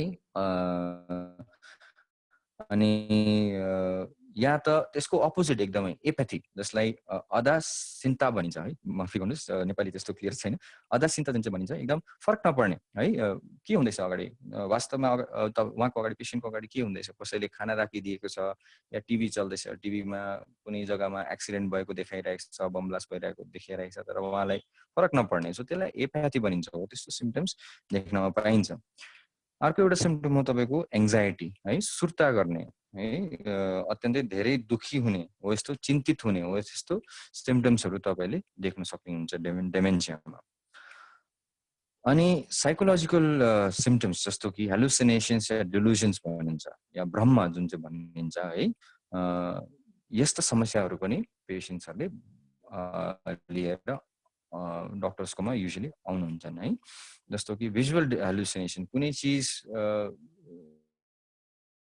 वास्तवमै छैन तर उहाँले देख्नुहुन्छ है। जस्तो कि अब अगाडि कुनै कोही मानिस आएर केही भन्नुहुन्छ, उहाँले सुन्नुहुन्छ, हो त्यस्तो हेलुसिनेसन्स वास्तवमा छैन तर उहाँले इमेजिन गर्नुहुन्छ है। त्यसलाई हेलुसिनेसन्स भन्छ। डिलुसन मतलब कुनै सोच जुन चाहिँ सच्चाइ होइन, त्यो सोच लिएर अब आफूलाई जस्तो कसैले सोच्नु भयो अरे म प्रेसिडेन्ट अफ इन्डिया हो, मैले एउटा कुनै ठुलो काण्ड गर्नुपर्ने हो त्यस्तो प्रकारको डिलुजन्सहरू जुन सच्चाइ छैन बट अनरियल थट्स हो, त्यस्तोहरू जेनेरेट हुने प्रब्लम्सहरू लिएर पेसेन्ट्सहरू आउन सक्नुहुन्छ है। सो यी सब it's a combination of all of this. यो जुन चाहिँ जतिवटा पनि सिम्टम्सहरू मैले तपाईँलाई एक्सप्लेन गरेँ, यो डेमेन्सियामा यो सबै सिम्टम्सहरूको एउटा क्लस्टर, एउटा कम्बिनेसन लिएर एउटा पेसेन्ट तपाईँ डक्टर्सकोमा प्रेजेन्ट गर्न सक्छन् है। सो यो लक्षणहरू यदि फ्यामिली मेम्बर्सलाई या तपाईँले कसैलाई चिन्नुहुन्छ जसलाई यो सिम्टम्सहरू छन् है, तपाईँले देख्नु भएको छ, उहाँलाई हुन्छ यस्तो सिम्टम्सहरू भने चाहिँ तपाईँले डेमेन्सियापट्टि तपाईँको सोच जानु पर्यो है। र स्पेसली इफ उहाँको एज 65 इयर्सदेखि ज्यादा छ, 60 इयर्स या वृद्ध मानिसहरूको एज जुन चाहिँ छन्, त्यसमा तपाईँले डेमेन्सियापट्टि सोचेर त्यसको इभ्यालुएसन गराउन सक्नुहुन्छ है। सो डेमेन्सियाको जुन चाहिँ सिम्टम्स जतिवटा पनि छ मैले डिस्क्राइब गरेँ, यो सबै उमेरसित है, टाइमसित समय बित्दै गएपछि बढ्दै नै जान्छन् है, यसमा रुकावट आउँदैनन्। सो यसको एउटा यो मेन तपाईँहरूले यसलाई इम्पोर्टेन्स दिनुको कारण पनि यो हो कि यो सिम्टम्सहरू बढ्दै नै जान्छन् विथ टाइम। सो त्यही कारण समयमा नै यसको डायग्नोसिस गरेर पेसेन्टलाई जतिसक्दो हेल्प गर्नु सकिन्छ, जतिसक्दो ट्रिटमेन्ट चाँडो स्टार्ट गर्नु सकिन्छ त्यो गर्नु पर्यो है। सो त्यसको अवेरनेस त्यही कारण हामी फैल्याउँदैछौँ। सो अब डेमेन्सियाको कारणहरू डिस्कस गऱ्यौँ है। सबभन्दा पहिला कारण अल्जाइमर्स डिजिज है, हामीले अलरेडी डिस्कस गरिसकेका छौँ, अलिकति बताइसकेको थिएँ। यसमा सबैभन्दा कमन कारण चाहिँ अल्जाइमर्स डिजिज हो डेमेन्सियाको लागि। अप टु 75% अफ डेमेन्सिया पेसेन्ट्स है, 65 सालदेखि माथिको उमेरको मानिसहरूमा 75% द्याट मिन्स 75% सम्मको मानिसहरूलाई अल्जाइमर्स डिजिजको बिमारीले डेमेन्सिया भएको बुझिन्छ। अब अल्जाइमर्स डिजिजमा के हुन्छ भन्दाखेरि चाहिँ ब्रेनभित्र एबनर्मल प्लाक्स जुन चाहिँ भनिन्छ है, जसलाई न्युरोफाइब्रिलरी ट्याङ्गल्स भनिन्छ, त्यो जम्मा भएको देखिन्छ है। सो त्यसले गर्दाखेरि अगेन त्यो अघि जस्तो मैले पार्किन्सन्स डिजिजमा तपाईँलाई सम्झाएँ, ब्रेनको न्युरो ट्रान्समिसन र जुन चाहिँ ब्रेनको बेसिक फङ्सन्स, ब्रेनको कसरी फङ्सन गर्छ त्यसमा गडबडी आउँछ है। सो यो तपाईँको जुन चाहिँ मुडको कुरा हुँदै थियो, मेमोरीको कुरा हुँदै थियो, यो पनि सबै न्युरो ट्रान्समिसन्समाथि डिपेन्डेन्ट छ। सो यदि तपाईँको यो न्युरोफाइब्रिलरी ट्याङ्गल्सले गर्दाखेरि कुनै यो न्युरो ट्रान्समिसनमा यदि बाधा आउँदैछ भने डेफिनेटली सिम्टम्सहरू आउन सक्छ। सो तपाईँको अल्जाइमर्स डिजिज को कारण यो हो, न्युरोफाइब्रिलरी ट्याङ्गल्स जसले चाहिँ एबनर्मल प्लाक्स भएर चारैपट्टि ब्रेनमा फैलिएको देखिन्छ है। अनि ब्रेनमा अझै एउटा जस्तो डोपामिनमा हामीले पार्किन्सन्समा डिस्कस गऱ्यौँ, त्यस्तै नै अझै एउटा रसायन हुन्छ, न्युरो ट्रान्समिटर हुन्छ, जसलाई एसिटाइलकोलिन भनिन्छ है। यो एसिटाइलकोलिनको पनि कमी देखिन्छ ब्रेनमा। अटोप्सी रिपोर्ट्सहरूले बताउँछन् कि अल्जाइमर्स डिजिजमा एसिटाइलकोलिनको जुन चाहिँ level certain areas in the ब्रेनमा यदि तपाईँले चेक गर्नुभयो भने एसिटाइलकोलिनको कमी तपाईँले भएको देख्न सक्नुहुन्छ।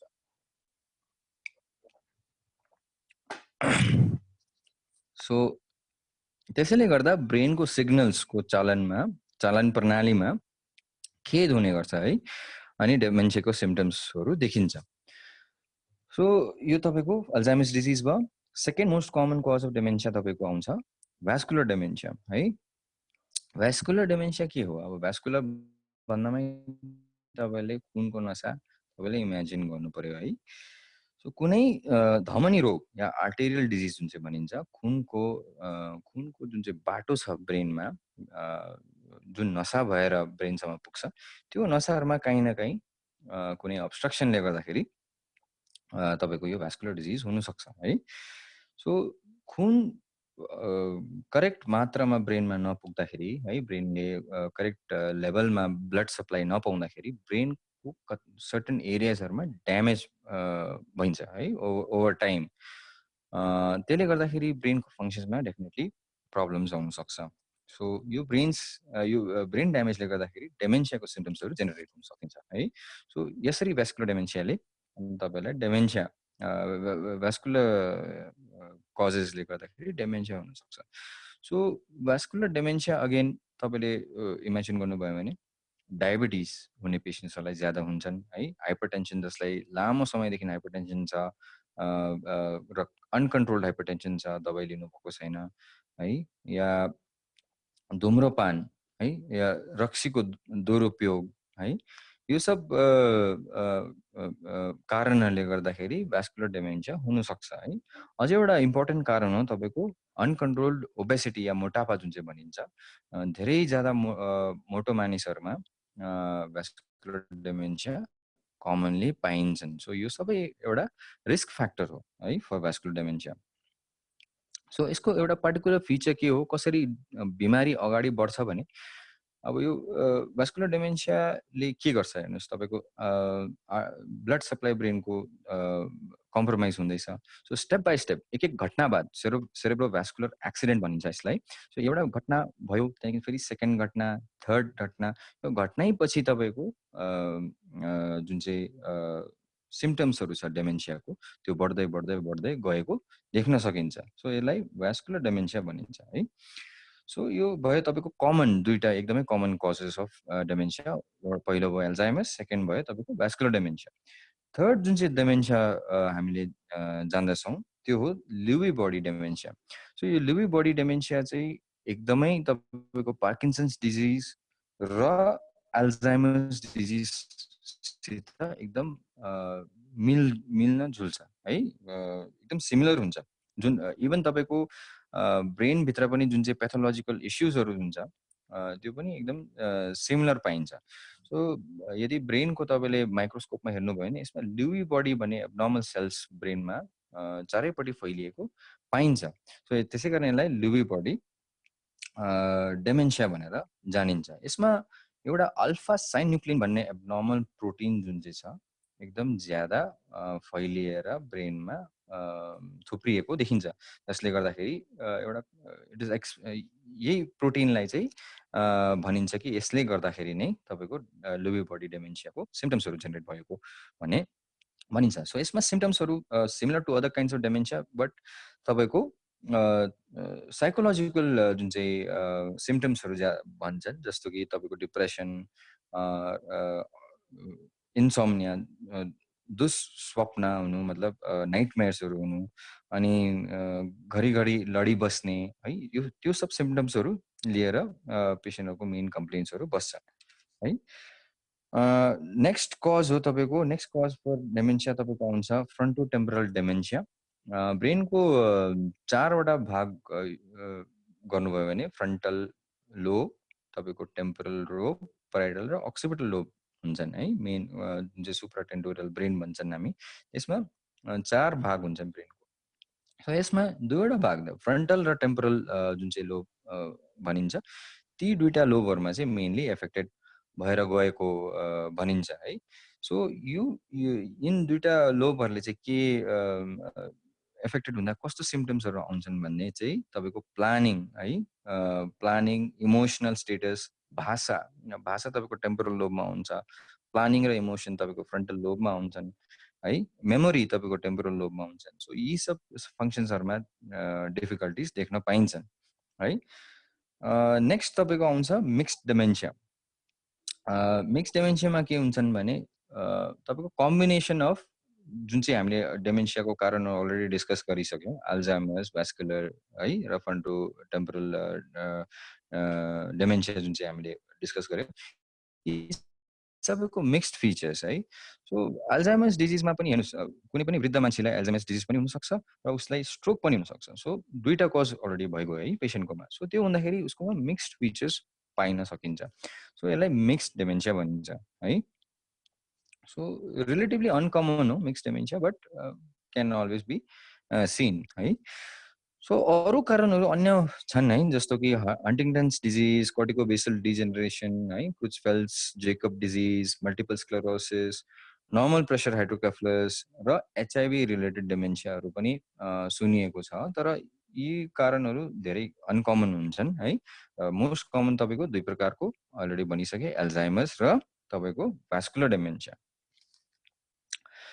सो रिस्क फ्याक्टर्सहरू के हो है, डेमेन्सियाको रिस्क फ्याक्टर्सहरू कतिवटा कुरा त अलरेडी हामीले डिस्कस गरिसक्यौँ, जस्तो कि उमेर है। 65 सालदेखि माथि डेमेन्सियाको रिस्क एकदम बढेर जान्छ। त्यसको बादमा आफ्टर 65 इयर्स तपाईँले एक साल बित्दै गएपछि हरेक साल तपाईँको कसैलाई डेमेन्सिया हुने जुन चाहिँ रिस्क हुन्छ त्यो 2 गुणा बढ्दै जान्छ। कुरा बुझ्नुभयो त। 65 इयर्समा यदि तपाईँको डेमेन्सिया हुने रिस्क जुन चाहिँ जेनरल पपुलेसनको 0.03% जुन चाहिँ हामीले डिस्कस गऱ्यौँ है। सो आफ्टर 63 इयर्स 0.06, 0.12 हो, त्यसरी बढ्दै बढ्दै बढ्दै डबल हुँदै जान्छ। सो वन्स यु रिच 85 तपाईँको डेमेन्सिया हुने रिस्क एकदमै ज्यादा बढेर गएको देखिन्छ। सो एज एउटा एकदम इम्पोर्टेन्ट फ्याक्टर हो। सेकेन्ड हो तपाईँको जेन्डर या लिङ भनिन्छ है नेपालीमा। पुरुषहरूलाई अल्जाइमर्स डिजिज हुने रिस्क ज्यादा छ कम्पेयर टु फिमेल्स। फिमेल्सहरूमा तपाईँको भास्कुलर डेमेन्सिया जुन चाहिँ छ, तपाईँको स्ट्रोक भएर जुन चाहिँ तपाईँको डेमेन्सिया हुने रिस्क जुन चाहिँ हुन्छ त्यो ज्यादा फिमेल्समा देखिन्छ है। अन्त अरू कतिवटा जेनेटिक फ्याक्टर्सहरू हुन्छ, जस्तो कि अल्जाइमर्स डिजिजमा देखिएको छ कतिवटा जिन्सहरू हुन्छन्, पाइन्छन्, जसले गर्दाखेरि जसमा यो जिन्सहरू छन् ती मानिसहरू अल्जाइमर्सले ज्यादा पीडित हुने रिस्क हुन्छ है। उनीहरूमा त्यो अल्जाइमर्स हुने रिस्क ज्यादा हुन्छ उमेर भएपछि। अनि यदि कसैको घर परिवारमा बाबुआमामा या दिदी बहिनीमा या दाजुभाइमा कसैलाई अल्जाइमर्स डिजिज छ भने ती मानिसहरूलाई पनि अल्जाइमर्स हुने रिस्क ज्यादा देखिन्छन् है। सो यो एउटा जेनेटिक रिलेसनसिप भयो तपाईँको अल्जाइमर्स डिजिजमा। सो भास्कुलर डेमेन्सियाको बारेमा त अलरेडी हामीले डिस्कस गरिसक्यौँ, जस्तो हाई बिपी भयो है, डायबिटिज भयो, धुम्रपान, अल्कोहलको तपाईँको दुरुपयोग, यो सब कारणहरूले तपाईँको भास्कुलर डेमेन्सिया हुने रिस्क त बढेर नै जान्छ। अझै एउटा कज हो तपाईँको ट्रमा है। ब्रेनमा कुनै एकदम सिभियर मेजर ट्रमा भएको छ भने पछि गएर लाइफमा गएर या इमिडिएटली आफ्टर ट्रमा तपाईँलाई डेमेन्सियाको फिचर्सहरू देख्न सक्नुहुन्छ। हार्ट डिजिज या अलरेडी पहिला कहिले स्ट्रोक भएको छ भने त्यसले पनि रिस्क बढाएर जान्छ है। सो अब डायग्नोसिस कसरी गर्नु त है। डायग्नोसिस अगेन तपाईँको जुन चाहिँ डेमेन्सियाको जुन चाहिँ कुनै पनि एउटा पर्टिकुलर टेस्ट या ब्लड टेस्ट या एमआरआई स्क्यान या कुनै यस्तो स्क्यान या कुनै एउटा पर्टिकुलर टेस्ट हुँदैन जसले चाहिँ तपाईँलाई फट्टै बताइदिन सक्छ कि पेसेन्टलाई डेमेन्सिया छ या छैन। यसको अगेन तपाईँको क्लिनिकल डायग्नोसिस हुन्छ। यसमा तपाईँले या त साइकियाट्रिस्ट या न्युरोलोजिस्ट या कुनै एउटा जनरल फिजिसियनकोमा गएर तपाईँले डायग्नोसिस बनाउन सक्नुहुन्छ है। सो यसमा तपाईँको डिटेल्ड हिस्ट्री लिइन्छ, पेसेन्टको कस्तो प्रकारले सिम्टम्सहरू स्टार्ट भयो, कुन कुन प्रकारको सिम्टम्सहरूले गर्दा पेसेन्ट पीडित छ है, त्यो सब हेरेर एउटा डिटेल्ड हिस्ट्री लिएर त्यहाँदेखि जनरल फिजिकल अनि न्युरोलोजिकल एक्जामिनेसन गरिन्छ। इभन तपाईँको मेडिकल मेन्टल एबिलिटिजको पनि जाँच गरिन्छ है। त्यो एउटा मिनी मेन्टल स्कोरिङ सिस्टम भन्छ है। त्यसमा एउटा चार्ट हुन्छ एउटा जसमा तपाईँले तपाईँको मेन्टल एबिलिटिजको अनुसारमा त्यसमा पेसेन्टको स्कोरिङ गर्नु सकिन्छ। त्यसमा यदि स्कोर एकदमै लो छ, मेन्टल एबिलिटिजको स्कोरिङ लो छ भने डेमेन्सियाको र प्रति तपाईँको डायग्नोसिस ज्यादा फेभर गर्छ है। सो त्यो पनि एउटा टेस्ट हो जसले गर्दा डायग्नोसिस बनाउनमा हेल्प गर्नु सक्छ है। सो यो तपाईँको भयो। अब अरू यस अगेन सिटी स्क्यान र एमआरआई अगेन तपाईँको डिफ्रेन्ट टाइप्स अफ तपाईँको डेमेन्सियाको कारणहरू छन् है त हामीले जुन चाहिँ डिस्कस गरिसकेका छौँ त्योहरू डिफ्रेन्सिएट गर्नु र एउटा पर्टिकुलर डायग्नोसिस बनाउनुमा सिटी स्क्यान र एमआरआईले डेफिनेटली हेल्प गर्न सक्छ। सो अब ट्रिटमेन्टको बारेमा डिस्कस गऱ्यौँ है। डेमेन्सिया पनि पार्किन्सन्स डिजिज जस्तो कुनै त्यसको पर्मानेन्ट उपचार छैन। यसमा पनि तपाईँले कतिवटा दबाई औषधिहरू चलाएर पेसेन्टको सिम्पटम्सहरूलाई कन्ट्रोल गर्न सक्नुहुन्छ तर क्योर कहिले गर्न सक्नुहुन्न है। र धेरै धेरै दबाई औषधिहरू छन् है, त्यसको बारेमा डिटेलमा हामी अहिले नजाउँ किनभने आई थिङ्क तपाईँलाई बुझाउन पनि मलाई एकदमै गाह्रो हुन्छ र समय पनि एकदम ज्यादा लाग्नेछ है। बट कतिवटा दबाईहरूको म नाम लिन्छु जसको उपयोग एकदम कमन छ, जस्तो कि डोनेपेजेल, रिभास्टिगमिन है, ग्यालेन्टामिन जस्ता औषधिहरू डेमेन्सियामा दियो भने, कसैले स्टार्ट गर्यो भने, कसैले लिन स्टार्ट गर्यो भने लाभ पाएको देखिन्छ है। सिभियर केसेसमा मेमेन्टिन जस्तो दबाई पनि स्टार्ट गर्न सकिन्छ है। र भास्कुलर डेमेन्सियामा स्पेसली तपाईँको बिपी कन्ट्रोल गर्ने दबाईहरू, सुगर कन्ट्रोल गर्ने दबाईहरू, कोलेस्ट्रोल कन्ट्रोल गर्ने दबाईहरू स्टार्ट गर्नु सकिन्छ। अनि कसै मानिसहरूलाई, कुनै पेसेन्ट्सहरूलाई यदि मानसिक विकार छ, जस्तो कि तपाईँको साइकोसिस जस्तो, डिप्रेसन जस्तो सिम्पटम्सहरू यदि देखिन्छ या स्लिप डिसअर्डर्सहरू देखिन्छ, तिनीहरूलाई antipsychotics, antidepressants, anti anxiety drugs या स्लिप इन्ड्युसिङ या सेडेटिभ्सहरू जस्तो दबाईहरू स्टार्ट गर्न सकिन्छ to help control the symptoms है। अलिकति पेसेन्टहरूले आफ्नो सिम्पटम्सहरू कन्ट्रोलमा राख्न सकिन्छ है। सो अरू थेरापिजहरू जस्तो कि एक दुईवटा थेरापिजहरू अझै म तपाईँलाई अलिकति एक्सप्लेन गर्छु, जस्तो कि physical therapy, occupational therapy, speech, cognitive therapy, यी थेरापिजहरू पनि दबाई सँगसँगै यदि स्टार्ट गर्यो भने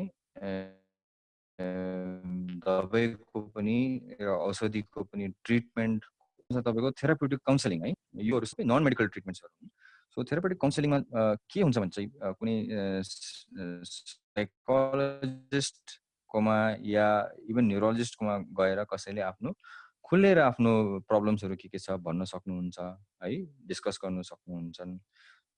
त्यसको बारेमा के सल्युसन्स छ, कतिवटा एक्सर्साइजेसहरू गर्न सक्नुहुन्छ है, कतिवटा योगा जस्तो योगा भयो, डाक्टर कर्माले अलरेडी एउटा स्लाइड देखाउनुहुन्छ, त्यसमा टाइची जस्तो एउटा थेराप्युटिक जुन चाहिँ एक्टिभिटी छ त्यस्तो एक्टिभिटिजहरू पनि गर्न सकिन्छ। So this all comes in therapeutic counselling and rehabilitation है।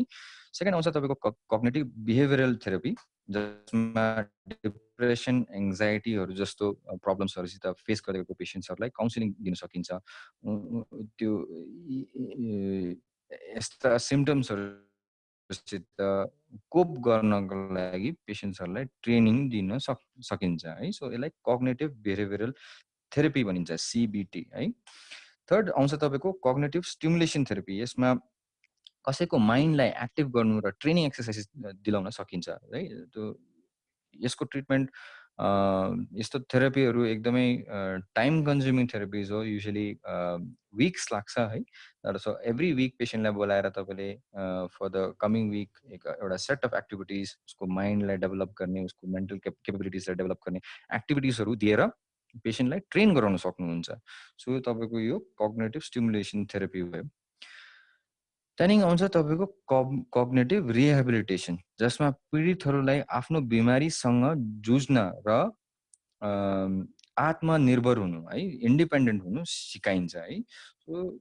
सो स्टेप बाई स्टेप यो सबै तपाईँको जतिवटा पनि थेरापीहरू मैले भने स्टेप बाई स्टेप, फर्स्टमा तपाईँको काउन्सिलिङ, थेरापेटिक काउन्सिलिङ आउँछ, त्यहाँदेखि तपाईँको कग्निटिभ बिहेभियरल थेरापी आउँछ, followed by cognitive stimulation therapy, त्यहाँदेखि कग्निटिभ रिहेबिलिटेसन, जसमा चाहिँ पेसेन्ट्सहरूलाई आफ्नो लाइफ कसरी बिताउनु, अगाडि इन्डिपेन्डेन्ट भएर कसरी लाइफ बिताउनु त्यो सिकाइन्छ। लास्टमा तपाईँको जब पेसेन्ट इन्डिपेन्डेन्ट भयो त्यहाँदेखि तपाईँले सोसियल एन्ड कम्युनिटी रिहेबिलिटेसन पनि गराउन सक्नुहुन्छ। यो रिहेबिलिटेसन तपाईँले साथको साथ मेडिकेसन स्टार्ट गर्दाखेरि नै तपाईँले स्टार्ट गर्न सक्नुहुन्छ। उहाँको फ्यामिलीलाई, उहाँको कम्युनिटी या सोसाइटीलाई इन्भल्भ गरेर उहाँलाई कसरी हेल्प गर्न सक्ने है, उहाँको बिमारीको बारेमा जानकारी दिनु सक्ने, एउटा प्रोग्राम बनाएर पेशेन्टलाई हेल्प गर्न सकिन्छ है। र अरू अन्य पेशेन्टहरू जसलाई सिमिलर डिजिजेस छ, सिमिलर बिमारी जुन डेमेन्सियाले गर्दा पीडित अरू बिमारी जतिजना छन् है, लडाइँ गर्न जुझ्नु हुँदैछन्, उनीहरूको इन्सपिरेसनले पनि तपाईँको पेशेन्टलाई धेरै लाभ हुन सक्छ। सो यसलाई सोसियल एन्ड कम्युनिटी रिहेबिलिटेसन भनिन्छ। यसले पेशेन्टले आफ्नो फर्दर लाइफ, फ्युचर लाइफलाई चाहिँ प्लान गरेर अकर्डिङली एउटा कम्फर्टेबल लाइफ बिताउन गर्न सक्छ है। सो यो तपाईँको भयो डेमेन्सिया। सो एउटा फेरि अझै एउटा यसमा एउटा तपाईँलाई म एउटा इक्जाम्पल दिन चाहन्छु। यो चाहिँ एउटा घटना जो मसितै भएको छ पर्सनली, एउटा पर्सनल एक्सपिरियन्स म बताउँदैछु। हामीहरू म र मेरो वाइफ कालिम्पोङको टाउनमा हामी घुम्दै थियौँ। सो एक दिन हामी ड्राइभिङमा जाँदाखेरि एउटा वृद्ध मानिस रोडमा लडिरहेको हामीले भेट्यौँ। उहाँलाई हामीले एक्लै हुनुहुन्थ्यो, कहाँ हुनुहुन्थ्यो, के गर्न, कहाँ जानुभएको, एकदमै कन्फ्युज हुनुहुन्थ्यो। सो लकली तर उहाँले घर कता हो त्यो सानो दुईजना भाइहरू हुनुहुन्थ्यो, उहाँहरूले बताउनु भयो, अङ्कल माथि बस्नुहुन्छ भनेर बताउनु भयो। सो उहाँलाई लिएर हामी माथि उहाँको घर पुग्यौँ है। सो उहाँको छोरा हुनुहुन्थ्यो घरमा, छोरालाई भन्यौँ तपाईँको फादर त, हामी डक्टर हो, हामी दुईजना डक्टर हौँ, म त ब्रेनकै डक्टर हो। सो तपाईँको फादरलाई त डेमेन्सिया या कुनै यस्तो न्युरोलोजिकल बिमारी हुनसक्छ, तपाईँले एकखेप हस्पिटल लगेर चेक गराउनुहोस् भनेर हामीले भन्दाखेरि उहाँको इग्नोरेन्स देखेर एकदमै हामी सक भयौँ। उहाँको जवाब के थियो भने चाहिँ बिमारी सिमारी केही होइन, यो एउटा बुढेसकाल हो, यो बुढोलाई घरबाट ननिस्किनु पर्ने, निस्कियो भने बुढो मान्छे बुढेसकालमा हराउँछन्, लड्छन्, त्यही हुनुको लागि बाहिर निस्किनु भएको। सो त्यो लेभलको इग्नोरेन्स एकदमै हानिकारक हुन्छ हेर्नुहोस्। सो त्यही कारण हाम्रो समाजमा यो छ, किनभने जानकारी छैन, इन्फर्मेसन छैन, फेसिलिटिज पनि छैन। बट अब यो हाम्रो जुन चाहिँ यो सोसाइटी डक्टर फ्रिडाले चाहिँ इन्ट्रोड्युस गर्नुभएको थियो मलाई, यो सोसाइटीले धेरै यस्ता मानिसहरूलाई हेल्प गर्न सकिन्छ हेर्नुहोस् है। सो यो एउटा इक्जाम्पल भयो मेरो एउटा पर्सनल एक्सपिरियन्सको थ्रुबाट। अब नेक्स्ट टपिक जुन चाहिँ छ तपाईँको स्ट्रोकमाथि आउँ है। सो यसमा पनि म एकदम ब्रिफ एकदम कुराकानी गर्नेवाला छु है।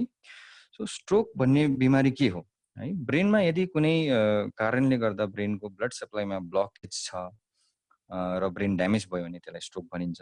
या ब्रेनको खुनको नसा नै रप्चर भएर कतै ब्लिडिङ भयो भने त्यसलाई पनि स्ट्रोक भनिन्छ। सो ब्लकेज भएर भएको स्ट्रोकलाई इस्केमिक स्ट्रोक भनिन्छ है, र ब्लिडिङ भएर रप्चर भएर ब्लिडिङ भएको स्ट्रोकलाई हेमोरेजिक स्ट्रोक भनिन्छ। सो यसको भारतमा, इन्डियामा यसको इन्सिडेन्स कति छ? हरेक साल तपाईँले हेर्नुभयो भने अलमोस्ट 100 से 150 सम्म मानिसहरू 1 लाखको पपुलेसनमा, हरेक 1 लाखको पपुलेसनमा almost 100 to 150 people are affected by stroke है। त्यो एकदमै ठुलो नम्बर हो। 1 लाखमा 150 जना मान्छेहरू स्ट्रोकले एफेक्ट हुनु भन्ने कुरो एकदमै ज्यादा हो। अनि एट एनी पोइन्ट यदि हेर्नुभयो भने 1 लाख पपुलेसनमा तपाईँले गएर खोज्नुभयो भने 500 से 600 जना, 500 to 600 जना मानिसहरू चाहिँ स्ट्रोकले गर्दा, स्ट्रोक भएर त्यसको कम्प्लिकेसन्सहरूसित जुझिरहेको तपाईँले पाउन सक्नुहुन्छ।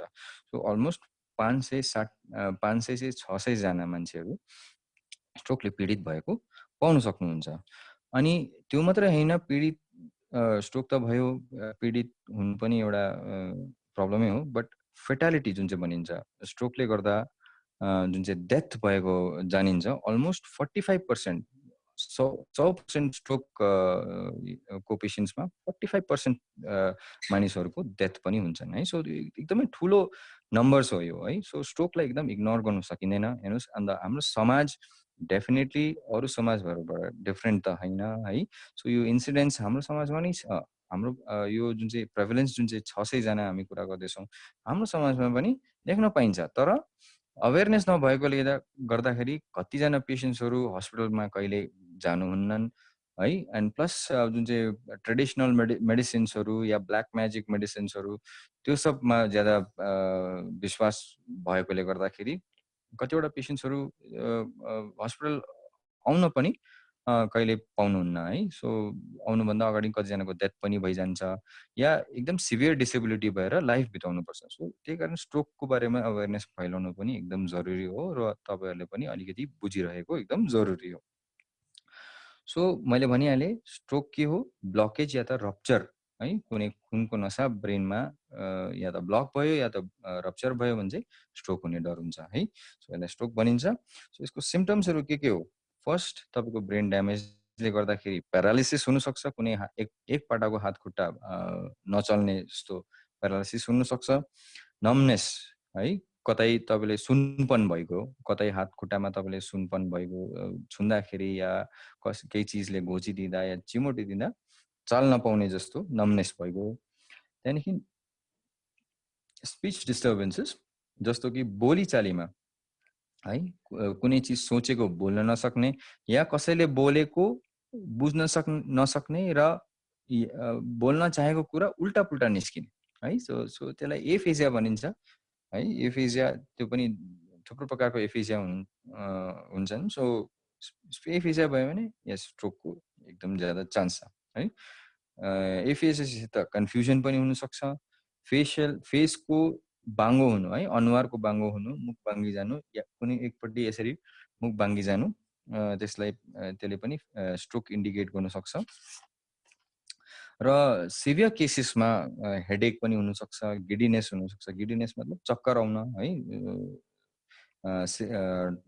टाउको दुख्न है या एकदम ठुलो हेमोरेजिक स्ट्रोकको सिनारियोमा या एकदम ठुलो ब्रेनको एरिया इस्केमिक स्ट्रोकले ड्यामेज भएको सिचुएसनमा पेसेन्टहरू बेहोस पनि हुन सक्छन् भमिटिङ पनि हुन सक्छ सिजर्स पनि आउन सक्छ है देख्नमा दृष्टिमा पनि प्रब्लम आउन सक्छ त्यसमा ब्लरिङ आउन सक्छ ब्ल्याकेनिङ हुन सक्छ पेसेन्टले देख्न नसक्ने या डबल भिजन एकदम एउटा चिज दुईवटा देख्ने त्यस्तो प्रब्लम आउन सक्छ ब्यालेन्स र हिँड्नमा इनकोअर्डिनेसन हुन सक्छ र यस कारणले गर्दाखेरि जब कोही बेला एकदमै मेजर केसेसमा पेसेन्ट्सको लाइफ थ्रेटनिङ सिनारियो पनि आउन सक्छ त्यही कारण एकदम पहिलो चाँडोभन्दा चाँडो डायग्नोसिस भएर ट्रिटमेन्ट इनिसिएट गरिहालेको राम्रो हो त्यो मात्रै होइन लाइफ सेभिङ मात्र होइन पछि सिग्निफिकेन्ट तपाईँको जुन चाहिँ स्ट्रोकले गर्दाखेरि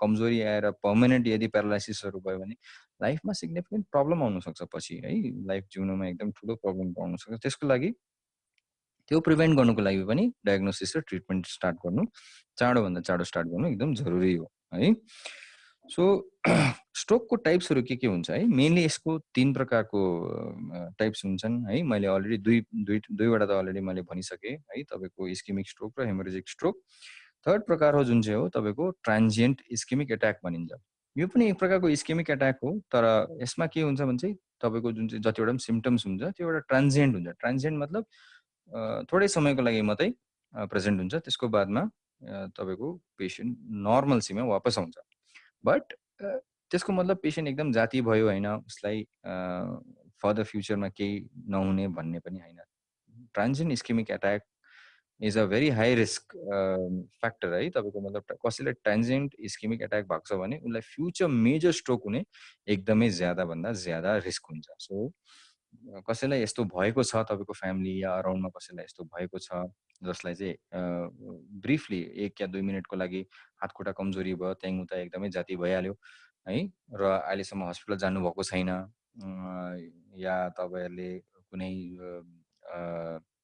ट्रेडिसनल मेडिसिन या कुनै चिज जस्तो ब्ल्याक म्याजिक जस्तो केही मेडिसिन्सहरू गराउनु हुँदैछ उहाँहरूले भने चाहिँ तपाईँहरूले उहाँलाई सतर्क गर्नु पर्यो कि फ्युचरमा एकदम मेजर स्ट्रोक हुने चाहिँ एकदम ज्यादा रिस्क छ लाइफलाई पनि रिस्क हुने डर छ भनेर चाहिँ बताउन सक्नु पर्यो है अन्त यसको रिस्क फ्याक्टर्सहरू के हुन्छन् है फर्स्टली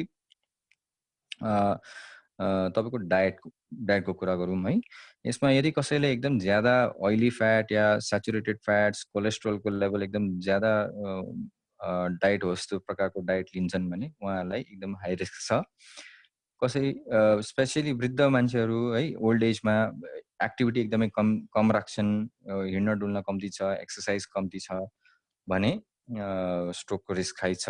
एल्कोहल र टोब्याको है को यदि दुरुपयोग ज्यादा हुँदैछ या कन्जम्सन ज्यादा हुँदैछ भने या लङ टर्म जुन चाहिँ युज छ, अब्युज छ, त्यसको अब्युज ज्यादा लङ टर्म छ भने यस डेफिनेटली एउटा रिस्क फ्याक्टर भएर बस्छ। या कसैको फ्यामिलीमा कसैलाई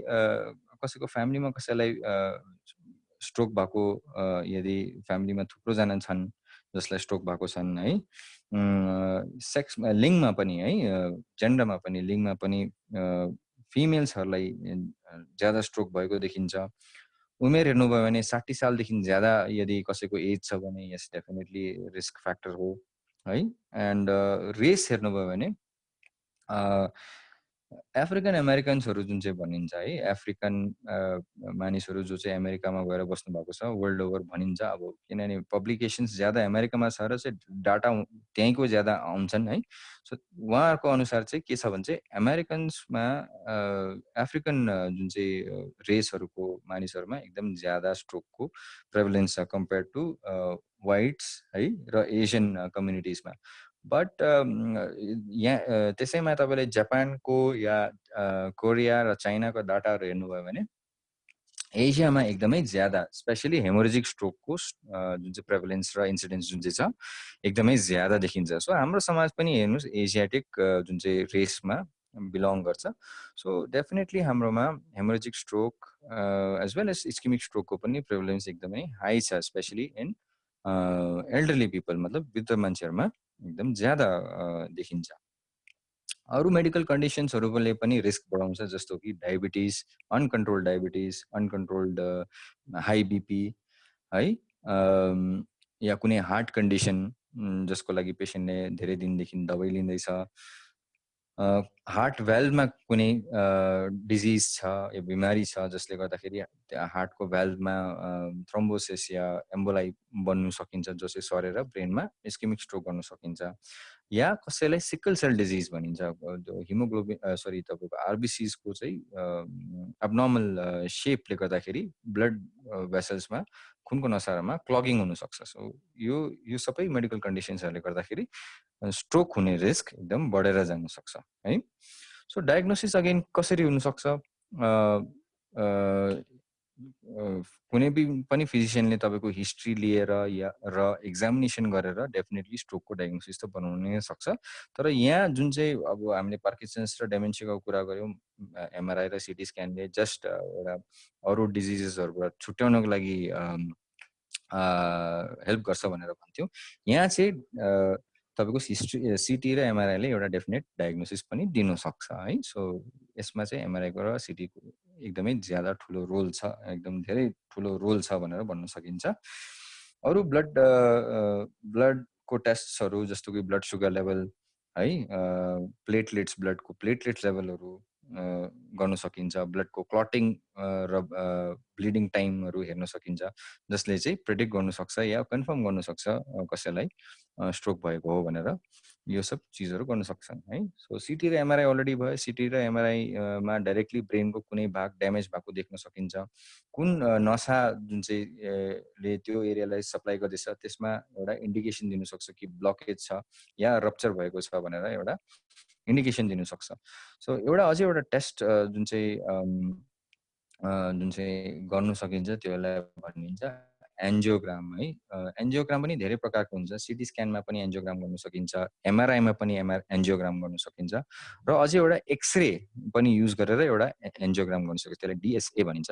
सो डिजिटल सब्सट्र्याक्सन एन्जियोग्राम भनिन्छ। सो यो सब चिज गरेर कुनै नसामा यदि गुच्छा भएर बसेको छ या नसाको गुच्छा रप्चर भएको या कुनै नसामा एउटा जग्गामा फुलिएर त्यो रप्चर भएको हो भने चाहिँ यस एन्जियोग्रामले त्यसलाई पक्रिन सक्छ है। सो त्यो भयो एन्जियोग्राम।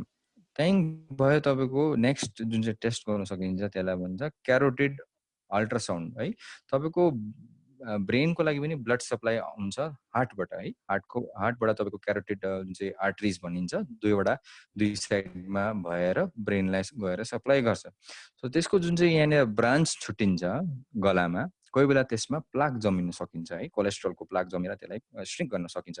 सो त्यो प्लाक डिटेक्ट गर्नको लागि चाहिँ अल्ट्रासाउन्ड गर्नु सकिन्छ है, क्यारोटिड आर्टरिजको अल्ट्रासाउन्ड गर्नु सकिन्छ।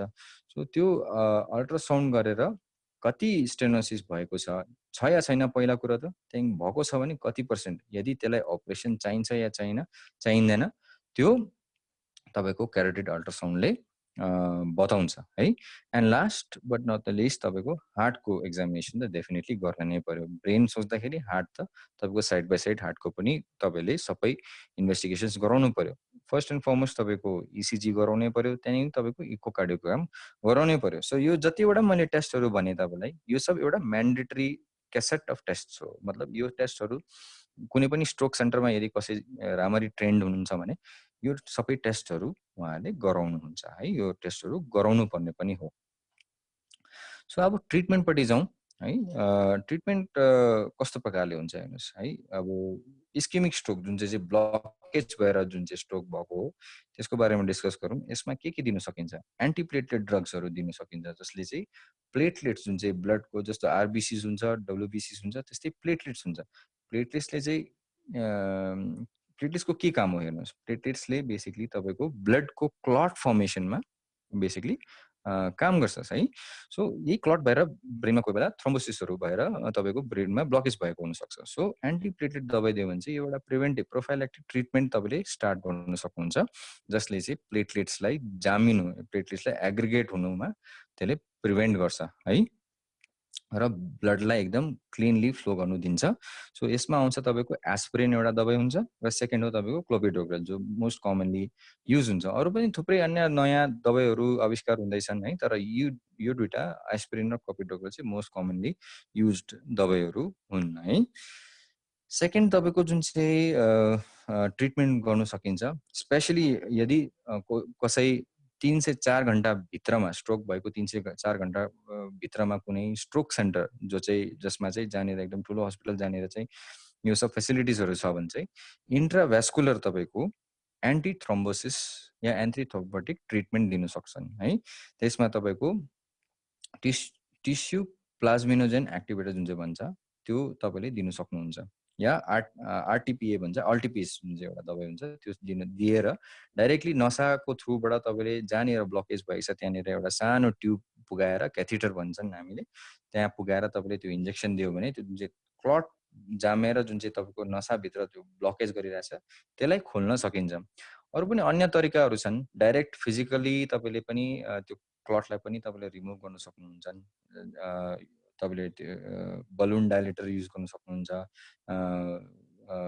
फलामको है वायरको तपाईँले केज युज गरेर त्यसलाई क्लटलाई तानेर बाहिर निकाल्न सक्नुहुन्छ। सो अन्य तरिकाहरू छन् जसले चाहिँ तपाईँको यो थ्रोम्बोलाइसिस जुन चाहिँ भन्छ थ्रोम्बोलाइसिस गर्नु सक्नुहुन्छ। सो यिनीहरूलाई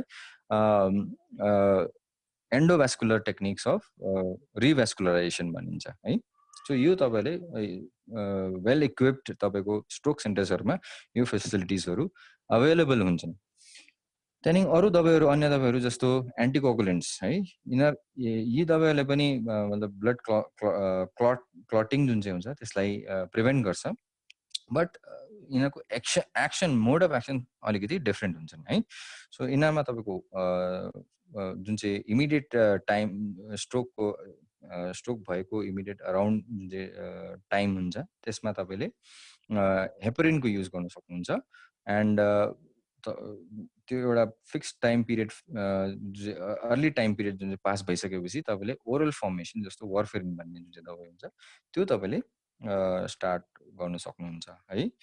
अनि अरू दबाईहरू जस्तो कि स्ट्याटिन्स, जसले चाहिँ तपाईँको कोलेस्ट्रोल घटाउने दबाई है, कोलेस्ट्रोलले पनि जामेर तपाईँको कुनको नसाहरूमा ब्लकेज गर्न सक्छ। सो कोलेस्ट्रोल लेभललाई घटाउने स्ट्याटिन्सहरू युज गर्न सक्नुहुन्छ। यसमा तपाईँको कमनली युज दबाईहरू तपाईँको अटोरोवास्ट्याटिन, रोजुवास्ट्याटिन र सिम्वास्ट्याटिन जस्तो दबाईहरू एज एन अप्सन तपाईँले पाउन सक्नुहुन्छ है। अनि last but not the least तपाईँको ब्रेनमा फ्युचर तपाईँले यदि कहीँ तपाईँको स्टेनोसिस भयो, ब्लकेज भएर बसेको छ, कतैनिर तपाईँले एक्सपेक्ट गर्नुहुँदैछ कि फ्युचरमा यसले स्ट्रोक गर्न सक्छ भने चाहिँ त्यहाँनिर तपाईँले स्टेन्ट तपाईँको नसाकै भित्र एन्डोभ्यास्कुलर प्रोसिजर गरेर नसाकै भित्रबाट त्यहाँनिर क्याथिटर इन्ट्रोड्युस गरेर त्यहाँनिर तपाईँले स्टेन्ट लगाइदिनु भयो भने तपाईँको फ्युचर स्ट्रोक प्रिभेन्ट गर्न सक्नुहुन्छ। सो यो पनि एउटा एन्डोभास्कुलर टेक्निक हो है। अब हेमोरेजिक स्ट्रोकको कुरा गरौँ, त्यसमा ट्रिटमेन्ट कसरी गर्न सकिन्छ? अब हेमोरेजिक स्ट्रोक तपाईँलाई अलरेडी भनिसके, खुनको नसा रप्चर भएर यदि ब्लिडिङ भएर ब्रेनमा स्ट्रोक भएको छ भने चाहिँ त्यसलाई हेमोरेजिक स्ट्रोक भनिन्छ। त्यसमा यस अब कारण के हो? बिपी हाई बिपी भएर सानो सानो ब्लड भेसल्समा एब्नर्मलिटिजहरू आएर त्यसमा ब्लिडिङ भएको हुनसक्छ। सो बिपी कन्ट्रोल गर्नु पर्यो है। र ब्लिडिङ भएर ब्रेनमा प्रेसर यदि एकदमै ज्यादा छ भने डक्टर्सहरूले तपाईँहरूलाई एन्टी एडिमा भन्छ है, ब्रेनमा स्वेलिङ स्टार्ट हुन्छ, त्यो स्वेलिङ घटाउने कतिवटा दबाईहरू हुन्छ त्यो स्टार्ट गर्न सकिन्छ, एन्टी एडिमा दबाईहरू।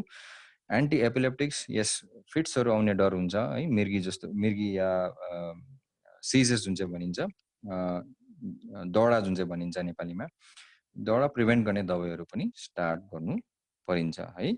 अनि एकदमै ज्यादा ब्लिडिङ, एकदमै अत्यन्तै ठुलो ब्लिडिङ छ र त्यसले एकदमै धेरै प्रेसर गरिरहेछ ब्रेनमा है, लाइफ थ्रेटनिङ यदि यस्तो एउटा सिनारियो छ भने अपरेसन पनि गर्नु पर्ला, जसमा कि तपाईँको खोपडीको एउटा भाग खोलेर ब्रेन भित्र गएर त्यो जुन चाहिँ क्लट, एक्सेसिभ क्लटले जुन चाहिँ प्रेसर दिइरहेछ त्यसलाई क्लटलाई रिमुभल गर्ने जुन चाहिँ अपरेसन हुन्छ, क्लट इभ्याकुएसन जुन चाहिँ भन्छ, त्यो गर्नु जरुरत पर्न सक्छ है। र अझै एउटा टाइप अफ जुन चाहिँ तपाईँको हेमोरेजिक स्ट्रोक हो त्यसलाई सब एरेक्टोमेट हेमरेज भनिन्छ। त्यसमा चाहिँ के हुन्छ भने कुनै खुनको नसामै वलको एब्नर्मलिटीले गर्दाखेरि त्यसमा बबल जस्तो बनिएर त्यसलाई एन्युरिजम भनिन्छ है, एन्युरिजमल ब्लिडिङ भनिन्छ। सो यदि कुनै यस्तो खुनको नसामा यसरी बबल जस्तो भएर रप्चर भएर ब्लिडिङ भएको हो भने त्यसमा कतिवटा दबाईहरू दिन सकिन्छ। त्यसमा एउटा निमोडिपिन हो जसले चाहिँ यो भेसल्सहरूलाई पेटेन्ट राख्छन् है एन्ड फर्दर स्ट्रोक प्रिभेन्ट गर्छन्।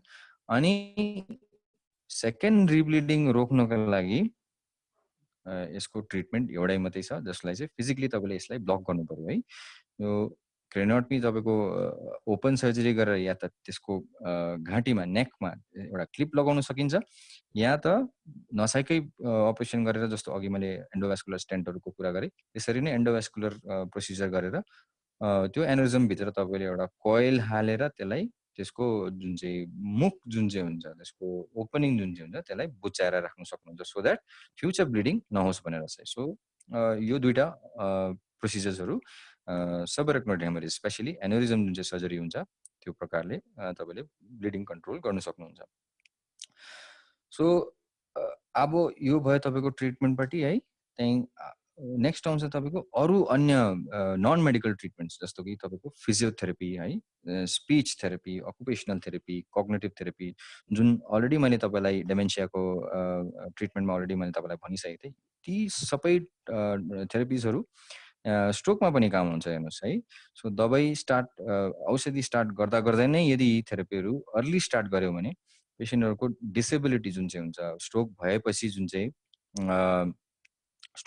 जुन चाहिँ डिसेबिलिटिजहरू देखिन्छ, तिनीहरूलाई ती डिसेबिलिटिजहरू कम पनि गर्न सकिन्छ।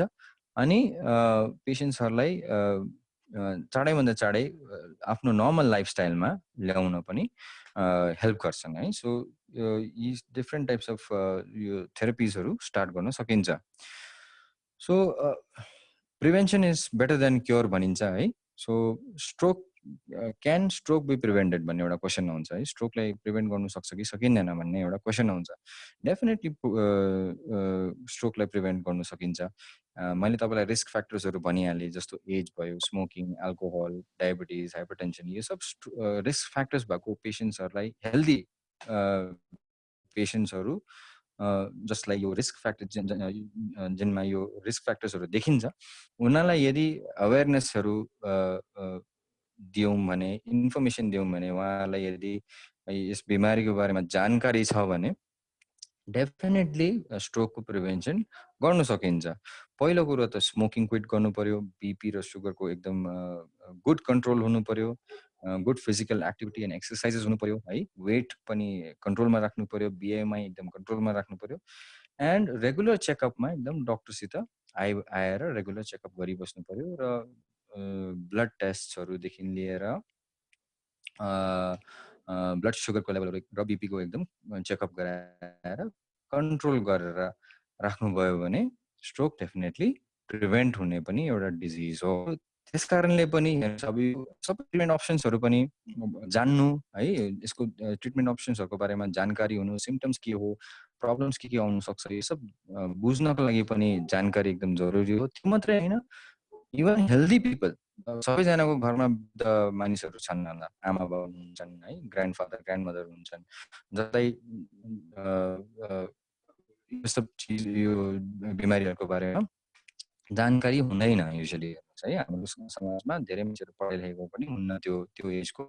सो यो जानकारी यदि कसैलाई छ, यङ जेनेरेसनलाई यदि जानकारी पाएको छ भने उहाँहरूले या त प्रिभेन्ट गर्न सकिन्छ, या कसैलाई स्ट्रोक भयो भने त्यहाँदेखि फर्दर के गर्न सकिन्छ, के अप्सन्स हो, के सिम्पटम्स हो है, ट्रिटमेन्ट के हुन्छ, कहाँ लिएर जान सक्नुहुन्छ, के टेस्टहरु गर्न सक्नुहुन्छ। सो त्यही भन्नु चाहन्थे। अब यो तीनटा जुन चाहिँ बिमारी हामीहरूले डिस्कस गर्यौं, पार्किन्सन्स डिजिज, डेमेन्सिया र स्ट्रोक है, हाम्रो समाजमा स्पेशली पहाडी समाजमा, नेपाल होस्, इन्डिया होस् है, नर्थ इस्ट इन्डिया होस्। Thank you, sir. It was very enlightening. आशा गर्दैछु कि तपाईहरुले पनि धेरै ज्ञान प्राप्त गर्नुभयो होला. And also I would like to apologize for my own technical glitch that happened earlier. Thank you, Nicole ma'am, for taking over. And now, without further ado, may I please introduce to you our next speaker, Ms. Frida Bukali P. Inghipi, who is also my co-coordinator of Sikkim Parkinson's Society. And she's pursuing her PhD in gerontology in Sikkim Manipal University. And she goes by the motto, to care for those who cared for us is one of the highest honors. And it is also one of our highest honors to have her on board. So ma'am, may I please request you to take over from here? Frida ma'am. Sabaijanalai namaskar. Good evening, everyone. First of all, I would like to thank the Parkinson's Disease and Movement Disorder Society for giving me this wonderful privilege so that I could speak on healthy aging. म अगर यो topic start हुनु अगाडि चाहिँ एउटा request गर्न चाहिन्छ, त्यो चाहिँ म नेपाली होइन, त्यसले गर्दा मेरो नेपाली शब्दमा कतिवटा मिस्टेक भयो भने म तपाईहरुलाई रिक्वेस्ट गर्छु कि मलाई माफ गरिदिनुस्। सो हेल्दी एजिङ, स्वस्थ जीवन जिउनु उमेरमा। अब उमेर हुँदै गएको चाहिँ एउटा रोग होइन, तर उमेर बढाउनु जाने चाहिँ एउटा प्रक्रिया मात्रै हो। So aging is not a disease, but it is a normal process of growing older. अब आजको टपिक चाहिँ किन डिस्कस गर्नु परेको भन्दा चाहिँ इन्डियामा 8.7% of the total population चाहिँ बुढेसकाल मान्छेहरु छ। अन्त 2050 सम्म चाहिँ इन्डियामा 20% of the Indian population चाहिँ बुढेसकाल मान्छे हुने रहेछ। सो त्यसले गर्दा चाहिँ हामी जतिजना छ बुढो मान्छे मात्रै, बुढाबुढी मान्छे मात्रै होइन, तर हामी यंगर जेनेरेसनको मान्छे पनि हामीले वेल प्रिपेयर्ड बस्नुपर्छ हाम्रो बुढेसकालको लागि। अन्त आजको टपिक चाहिँ दुईटा मान्छेलाई हामी टार्गेट गर्न चाहिन्छ। त्यो चाहिँ नम्बर 1 बुढाबुढीहरू जतिजना छ उनीहरूलाई चाहिँ उनीहरूको बुढेसकालमा कसरी बस्नुपर्छ, कसरी उनीहरूको बुढेसकाललाई चाहिँ स्वस्थ जीवन राख्न सक्छ। नम्बर 2 चाहिँ हाम्रो अपकमिङ जेनेरेसन हामीले कसरी प्रिपेयर्ड भएर चाहिँ हाम्रो एजिङलाई राम्रो गर्न सक्छ त्यसको बारेमा शर्टमा डिस्कस गर्न चाहिन्छ। So WHO ले भनेको छ कि healthy aging is a process of developing and maintaining the functional ability that enables well-being in older age. So स्वस्थ जीवन जिउनुको लागि चाहिँ हाम्रो different categories हुन्छ। Number 1 चाहिँ functional ability. Functional ability चाहिँ के हो भन्दा चाहिँ हाम्रो डेली एक्टिभिटीज, हामीले खाँदा, हामीले पिउँदा, हामीले टोयलेट जाँदा, हामीले के काम गर्दाखेरि चाहिँ त्यो चाहिँ कसरी हामीले बुढेसकाल हुँदै गयो भने चाहिँ हामीले कसरी मेन्टेन गर्न सक्छ। Number 2 which is quality of life, that is one of the most overall quality of life हामीले कसरी अचिभ गर्नु, गुणस्तरीय जीवन। यो अचिभ गर्नको लागि चाहिँ हामीले थुप्रो चीज याद गर्नुपर्छ, जस्तै हाम्रो फिजिकल हेल्थ, हाम्रो बिमारहरू के छ भने चाहिँ हाम्रो वातावरण, हाम्रो एक्सेसिबिलिटी, हामी हेल्थ केयरमा कतिको एक्सेसिबल छ, हामीले हाम्रो फ्यामिलीसँग कतिको मिल्छ, हाम्रो सोसाइटीसँग कतिको मिल्छ, यो सबै चीज चाहिँ एउटा कन्ट्रिब्युट गर्छ स्वस्थ जीवन बुढेसकालमा। सो त्यसले गर्दा चाहिँ स्पेशली मानसिक स्वास्थ्य मेन्टल हेल्थ चाहिँ पुरा इम्पोर्टेन्ट हो एजिङमा। त्यसले गर्दा हामीले यो सबै चिज फोकस गरेर मात्रै एउटा स्वस्थ जीवन उमेर हुँदै गए पनि एचिभ गर्न सक्छ। सो सिक्किम पहाडी मान्छेहरू सबैलाई थाहा छ। And Sikkim as a whole is a Himalayan region, as a hilly terrain. 6.7% of the total population in Sikkim is geriatric population, which is highest as compared to other northeastern parts of India. त्यसले गर्दा चाहिँ हामीले सिक्किममा किन focus गरेको यो topic भन्दा चाहिँ हेल्दी एजिङ एचिभ गर्न चाहिँ साह्रै इम्पोर्टेन्ट रहेछ अहिलेको जेनेरेसनको लागि। क्वालिटी अफ लाइफ चाहिँ थुप्रो चिजमा एचिभ गर्नुपर्छ ओल्डर एजमा। नम्बर 1 चाहिँ हाम्रो खानेकुरा याद गर्नुपर्छ। नम्बर 2 चाहिँ हामीले रेगुलर हेल्थ चेकअप गर्नुपर्छ। हेल्थको बारेमा चाहिँ हाम्रो डाक्टर प्रणवले थुप्रो चिज बताउनु छ। अन्त त्यो चाहिँ अब हामीले कसरी अवेयर भएर चाहिँ हामीले हाम्रो हेल्थ केयर सिस्टमलाई रेगुलर चेकअप गरेर कसरी हामी अवेयर हुनु। नम्बर 3 चाहिँ हामी एक्सर्साइज गरेर चाहिँ कसरी मेन्टेन गर्नु। नम्बर 4 चाहिँ हामी हबी हुनुपर्छ। त्यो चाहिँ एउटा सक हाम्रो उमेर हुँदै गयो भने जस्तै गार्डनिङ जस्तै कि एउटा हबी हुनु चाहिँ इम्पोर्टेन्ट हो। नम्बर 3 चाहिँ फ्यामिलीसँग मिलमिलाप गरेर बस्नु इम्पोर्टेन्ट हो। Last and most important thing is हाम्रो सोसियल सिक्युरिटी, हाम्रो इकोनोमिक सेभिङ्स। त्यो चाहिँ अब अहिलेदेखि हामीले जब हामीले हाम्रो उमेर हुँदै जानु बुढेसकालको लागि सेभिङ गर्न थाल्यो भने चाहिँ हाम्रो हेल्थ केयर सिस्टमको लागि पनि राम्रो हुनसक्छ। So number 1 regular health checkup चाहिँ पुरा इम्पोर्टेन्ट हो उमेर हुँदै गयो पनि, किनभने हाम्रो हेल्थ केयर सिस्टममा थुप्रो चिजमा एफेक्ट हुनसक्छ जस्तै बिपी, जस्तै सुगर, जस्तै हाम्रो देख्ने भिजन एफेक्ट हुनसक्छ। त्यसले गर्दा चाहिँ regular health checkup is very important. Number 2 food. हामी जे खान्छ त्यो चाहिँ हामीले याद गर्नुपर्छ, किनभने एज हुँदै गयो भने हाम्रो डाइजेस्टिभ सिस्टम एफेक्ट हुन्छ। हाम्रो डाइजेस्टिभ सिस्टम कतिवटा चिजमा खानेकुरामा एफेक्ट हुन्छ। त्यसले गर्दा हामीले हाम्रो प्लेटमा के खाँदैछ त्यो चाहिँ पुरा इम्पोर्टेन्ट, याद गर्नु चाहिँ पुरा इम्पोर्टेन्ट हो। Number 3 cultivating a hobby or learning something new. मान्छेहरूले भन्छ कि बुढेसकाल हुँदै गयो भने चाहिँ हामी नयाँ चिज सिक्नु साह्रो पर्छ, तर त्यस्तो होइन। बुढेसकाल हुँदै गयो भने पनि हामीले नयाँ चिज सिक्यो भने चाहिँ हाम्रो ब्रेनलाई झन् बेसी एक्टिभेट हुन्छ, हाम्रो ब्रेनलाई झन् राम्रो हुन्छ। त्यसले गर्दा चाहिँ हाम्रो हबी नयाँ चिज सिक्नु चाहिँ बहुत इम्पोर्टेन्ट हो। यो पिक्चर तपाईहरुले देख्नुहुन्छ त्यो चाहिँ हामीले ओल्ड एज होममा as part of Sikkim Parkinson society under Parkinson disease and movement disorder society हामीले कोही बेला बाजे बोजूहरूलाई ड्रइङ कम्पिटिसन गर्छ, कोही बेला हामीले फ्रेन्डशिप डेहरुतिर फ्रेन्डशिप ब्यान्ड बनाउन सिकाउँछ, कोही बेला हामीले गेम्स खेल्छ। यो पिक्चर चाहिँ मैले सर्वे गर्दाखेरि भेटेको। यो बोजूले चाहिँ यो सानो कुखुरा पालेको छ जसले चाहिँ उसको पेट हो। त्यसले गर्दा चाहिँ अब यस्तो होइन कि अब उमेर हुँदै गयो भने तपाईले एउटा यो पेट पनि राख्नु सक्दैन, तर यो चाहिँ आफ्नै इच्छा हो। पेट राख्नु पनि एउटा उहाँलाई एउटा मानसिक स्वास्थ्यको लागि राम्रो हुन्छ। त्यसले गर्दा कतिजनालाई चाहिँ पेट राख्नु चाहिँ इम्पोर्टेन्ट हुन्छ एजिङमा। त्यसले गर्दा कल्टिभेटिङ हबी एउटा शौक राख्नु चाहिँ साह्रै इम्पोर्टेन्ट हो जब हामी उमेर हुँदै जान्छ। कतिजनालाई चाहिँ अब उनीहरू जवान हुँदाखेरि बास्केट विभिङ मन पर्थ्यो होला, बास बुनिनु मन पर्थ्यो होला। यो सबै चिज चाहिँ अब प्र्याक्टिस हुँदै गयो भने चाहिँ आफैको लागि राम्रो हुन्छ, आफैको मानसिक स्वास्थ्यको लागि एकदमै इम्पोर्टेन्ट हो। त्यसले गर्दा बिजी हुनु, उमेर हुँदै गयो भने बिजी हुनु चाहिँ इम्पोर्टेन्ट हो। पीयर ग्रुप इन्टरेक्सन और कम्युनिकेसन। जब म सर्वे गर्दै थियो आइसिएमआर को Indian council of medical research को, मैले एउटा चिज नोटिस गरेँ कि बाजे बोजूहरूलाई चाहिँ एकअर्काको कुरा सुनिदिनु, एकअर्कासँग बोल्नु चाहिँ साह्रै इम्पोर्टेन्ट हो। जुन चाहिँ आजकलको जमानामा पुरा ल्याक हुन्छ, किनभने सबैजना नानीहरू सिब्लिङ्सहरू अब चिल्ड्रेनहरू चाहिँ सिटिजमा जान्छ, अन्त बाजे बोजूहरूसँग बस्ने टाइम हुँदैन।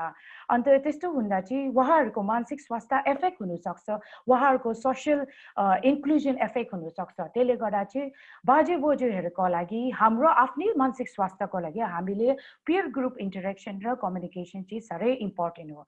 यहाँ देख्नु हुँदैछ तपाईहरुले यो ग्रुप अफ ऑल वुमेन र म्यानहरु चाहिँ नर्थ सिक्किमको हो उहाँहरुले चाहिँ अब एभ्री autumn सिजनमा उहाँहरुले उनीहरुको आफ्नै फिल्डमा ग्यादर गर्छ अन्त उनीहरुले उनीहरुको पेयर ग्रुप इन्टरेक्सन यहाँ हुन्छ जहाँनिर उनीहरुको उहिले जमानाको उनीहरुको कुराहरु गरि बस्छ उनीहरुको फिल्ड एक्टिभिटिजहरु उनीहरुले जति सक्छ उनीहरुले अब बारीहरुतिर जति गार्डनिङ गर्न सक्छ काम गर्न सक्छ त्यस्तैहरु गरेर उनीहरु माझा गर्छ त्यो चाहिँ पुरा इम्पोर्टेन्ट हो अब यहाँ देख्नु हुँदैछ दुई जना बाजे उनीहरु दुई जनालाई चाहिँ अब गफ गर्न खुसी लाग्छ किनभने दुई जनाको मिल्छ दुई जनालाई फिल हुन्छ कि म एक्लै छु न अन्त एकअर्कासँग गफ गर्नु चाहिँ साह्रै इम्पोर्टेन्ट हो हामी एज अ युथ पनि एउटा रोल प्ले गर्न सक्छ त्यो चाहिँ हामीले उनीहरुको कुरा सुनिदिनु उनीहरुसँग बोल्नु त्यो चाहिँ पुरा इम्पोर्टेन्ट हो Engaging in group activities and exercise. हाम्रो Parkinson's disease and movement disorder society को एउटा most important target हो group activities.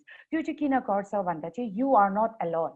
एउटा मोटो हो त्यो चाहिँ तपाई एक्लै छैन त्यसले गर्दा ग्रुप एक्सरसाइजले के हुन्छ भन्दा उहाँहरुलाई फिल हुन्छ कि हामी एक्लै छैन म जस्तो एउटा बिमारी पनि एकजना रहेछ अझै रहेछ म जस्तो बुढेसकाल भएको मान्छे प्रब्लम भएको मान्छे अझै रहेछ त्यसले गर्दा म एक्ला होइन भनेर चाहिँ एउटा फिलिङ आउँछ अन्त यो चाहिँ पुरा इम्पोर्टेन्ट हो आफ्नै मानसिक स्वास्थ्यको लागि अन्त त्यसले गर्दा चाहिँ ग्रुप एक्टिभिटिज चाहिँ साह्रै इम्पोर्टेन्ट हो ग्रुप एक्टिभिटिज हुन सक्छ एक्सरसाइजको फर्ममा ग्रुप एक्टिभिटिज हुन सक्छ उहाँहरुले यहाँनिर डान्स गरिरहेको छ उहाँहरुलाई मन पर्छ डान्स गर्नु कतिजनालाई गीत गाउनु मन पर्छ कतिजनालाई मुभी हेर्नु मन पर्छ अन्त यस्तोहरु चाहिँ हामीले एज अ युथ हामीले एज अ ग्रोइङ जेनेरेसन हामीले एन्करेज गर्न सक्छौं बाजे बोजूहरुलाई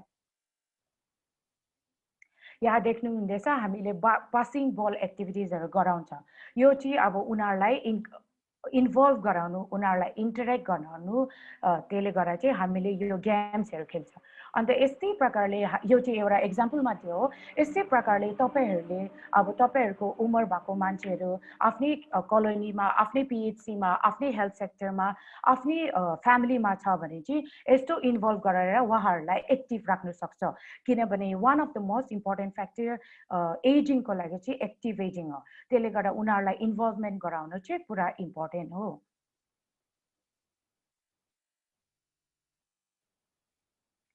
यो चाहिँ अब हिली रिजन हिमालयन रिजन जस्तै नेपालमा सिक्किममा यो चाहिँ बेसी इम्प्लाइ हुँदैन किनभने बाजे बोजूहरु भनेको बस्तीतिर सबैजना हिँडिरहेको छ सबैजना बारीमा काम गरिरहेको छ त्यसले गर्दा उनीहरुलाई फिल हुन्छ कि एक्सरसाइज गर्नु चाहिँ जरुरी छैन अफ कोर्स सिटीतिर टाउनमा बस्ने मान्छेहरुले चाहिँ बेसी हिँड्ने हुँदैन बेसी एक्सरसाइज हुँदैन बारीमा काम गर्ने हुँदैन त्यसले गर्दा एक्सरसाइज चाहिँ इम्पोर्टेन्ट हो तर अब बस्तीतिर बस्ने मान्छे बाजे बोजूहरुको लागि चाहिँ अब उनीहरुको अलरेडी एक्सरसाइज भइरहेको छ हिँड्नु उनीहरुको बारीमा काम गर्नु त्यसले गर्दा उनीहरुको मोस्ट इम्पोर्टेन्ट चीज चाहिँ peer group interaction social involvement अन्त त्यहाँदेखि चाहिँ अब एंगेजिङ इन ग्रुप एक्टिभिटीज उनीहरुको लागि चाहिँ त्यो मोर इम्पोर्टेन्ट हो So, Parkinson's disease and movement disorder society को एउटा मोटो हो कि together we move better. सँगै भयो भने चाहिँ हामी सँगै हिँड्दाखेरि सजिलो हुन्छ त्यसले गर्दा चाहिँ बाजे बोजूहरुलाई हामीले बुझ्न सक्नु हामीले बाजे बोजूहरुलाई कसरी सम्हाल्नु सक्छ भन्दा चाहिँ हामी एकअर्कालाई बुझ्नु उनीहरुलाई बुझ्नुको लागि चाहिँ हामीले उनीहरुलाई ग्रुप एक्टिभिटिजमा इन्भल्भ गराउनु पर्छ उनीहरुलाई बोल दिनु पर्छ उनीहरुको बोली सुनिदिनु पर्छ उनीहरुको मानसिक स्वास्थ्य बुझ्दिनु पर्छ अन्त उनीहरुलाई एन्करेज गर्नुपर्छ एक्टिभ बस्नुको लागि उनीहरुलाई हबीमा एन्गेज गर्नुपर्छ यो सबै चीज चाहिँ एउटा इम्पोर्टेन्ट फ्याक्टर हो एक्टिभ एजिङ स्वास्थ्य जीवन बुढो हुँदा स्वास्थ्य जीवन राम्रो हुनुको लागि मोस्ट इम्पोर्टेन्टली मैले लास्ट एउटा चीज भन्न चाहिन्छ त्यो चाहिँ अब हामीले एउटा चीज हाम्रो आफ्नै काउन्ट्रीमा हाम्रो आफ्नै स्टेटमा हाम्रो आफ्नै पीएचसीमा इम्प्रुभ गर्न सक्नुहुन्छ त्यो चाहिँ हाम्रो बाजे बोजूहरुको लागि हेल्थ केयर फेसिलिटिज र एक्सेसिबिलिटी कतिजना बस्तीतिर बस्नुहुन्छ उहाँहरुले हिँड्नु सक्दैन उहाँहरुले अब हेल्थ केयरमा जानुको लागि पनि साह्रो पर्छ यस्तो सिचुएसनमा तपाईहरुले के गर्न सक्छ भन्दा तपाईहरुले कन्ट्याक्ट गरिदिन सक्छ पीएचसीहरुतिर तपाईहरुले एक्सेसिबिलिटी उनीहरुको लागि अरेन्ज गरिदिन सक्छ तपाईहरुले उनीहरुको लागि हेल्प गरिदिन सक्छ हेल्थ केयर फेसिलिटीमा पुग्नुको लागि यो सबै चीज चाहिँ एउटा इम्पोर्टेन्ट फ्याक्टर हो हामीले एउटा रोल प्ले गरेर सोसाइटीमा एचिभ गर्नुको लागि यो शर्टमा मेरो यो टपिक हो हेल्दी एजिङको लागि हाम्रो स्वास्थ्य जीवन राम्रो हुनुको लागि चाहिँ हामी के गर्न सक्छ अन्त त्यहाँदेखि अब एउटा इम्पोर्टेन्ट चिज हो कतिजना बाजे बज्यूहरू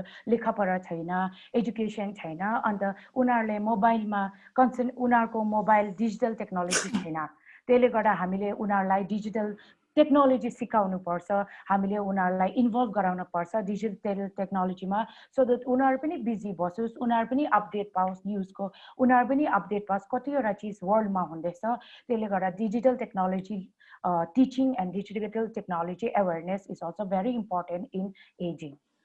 Thank you so much for this wonderful opportunity. Lastly, I would like to end by saying, तपाईहरुलाई सिक्किममा स्पेशली तपाईहरुलाई के PDM device को support चाहियो healthy aging मा एउटा exercise को रूपमा या पार्किन्सन स्ट्रोक या डिमेन्शिया मा हाम्रो दुईटा स्टेट डिस्ट्रिक्ट छ साउथ सिक्किम र इस्ट सिक्किम जहाँनिर तपाईहरुले हामीलाई कन्ट्याक्ट गर्न सक्छ फेसबुक को page Sikkim Parkinson society yeah Parkinson Disease and Movement Disorder Society को पेज पर पनि. Thank you so much.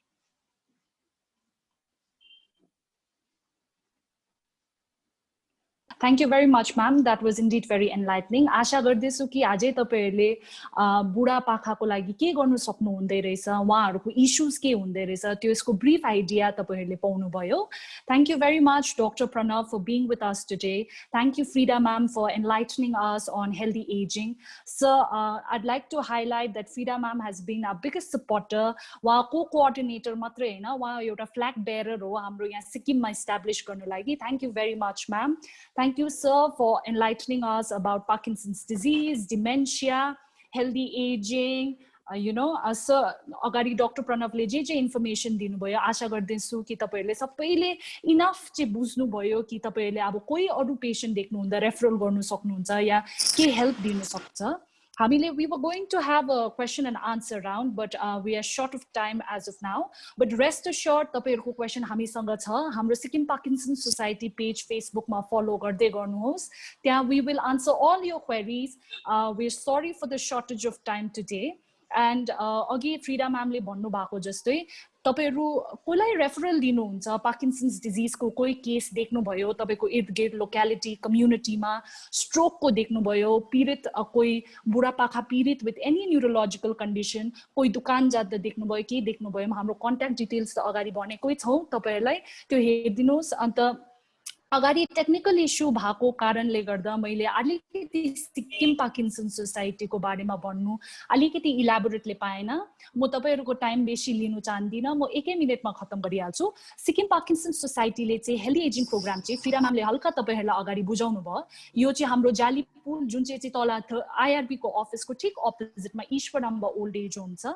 त्यहाँ हामीले हाम्रो सर्भिसेस बिफोर द पेन्डेमिक चाहिँ हामीले एभ्री अल्टरनेट वेडनेसडेज गर्दै थियौ. हामीले physiotherapy session गर्थ्यौ speech therapy sometimes recreational sessions and it is not limited only to the inmates of the old age home. We've had visitors outside, we've had cases जो चाहिँ आउनुहुन्थ्यो exercise गर्नुहुन्थ्यो जालीपुल ओडिपोडी रानीपुल ओडिपोडी जब चाहिँ हामीले आफ्नो सेसन फेरि रिज्युम गर्छ post pandemic त्यति बेला तपाईहरुले आफ्नो बाजे बोजू अथवा तपाईको अंकल आन्ट्स नेबर्सले लिएर हामी सँगसँगै हामीलाई कन्ट्याक्ट गरेर एक्सरसाइज गर्ने सक्नुहुन्छ.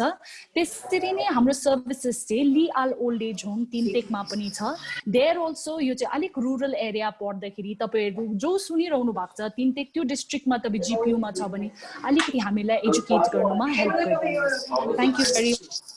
Thank you very much. I think Dr. Pranav is not on the call anymore, but that was really informative talk. And thanks, Frida, for the great presentation on healthy aging. I think the people in Nepal, the people in Sikkim will have really benefited from hearing that. And thanks, Karma, for coordinating the entire program. Thanks, everyone. Please stay in touch. All those who would like to join the Parkinson Society in Sikkim, please get in touch with us. We've given you all the details. And thank you. Dr. Barreto, and thank you, Karma, and thank you everyone for joining. We will be sharing the contact details so you can connect with us on any of these numbers, our mobile numbers, on email. You can check out the videos that we have on YouTube. Also, you can have a look at our website to see the work that we do. We have our the main Parkinson's Disease and Movement Disorder Society Facebook page, but we also have a Sikkim Facebook page. So do subscribe and like our posts, and also do follow us on Instagram. Thank you and have a good evening.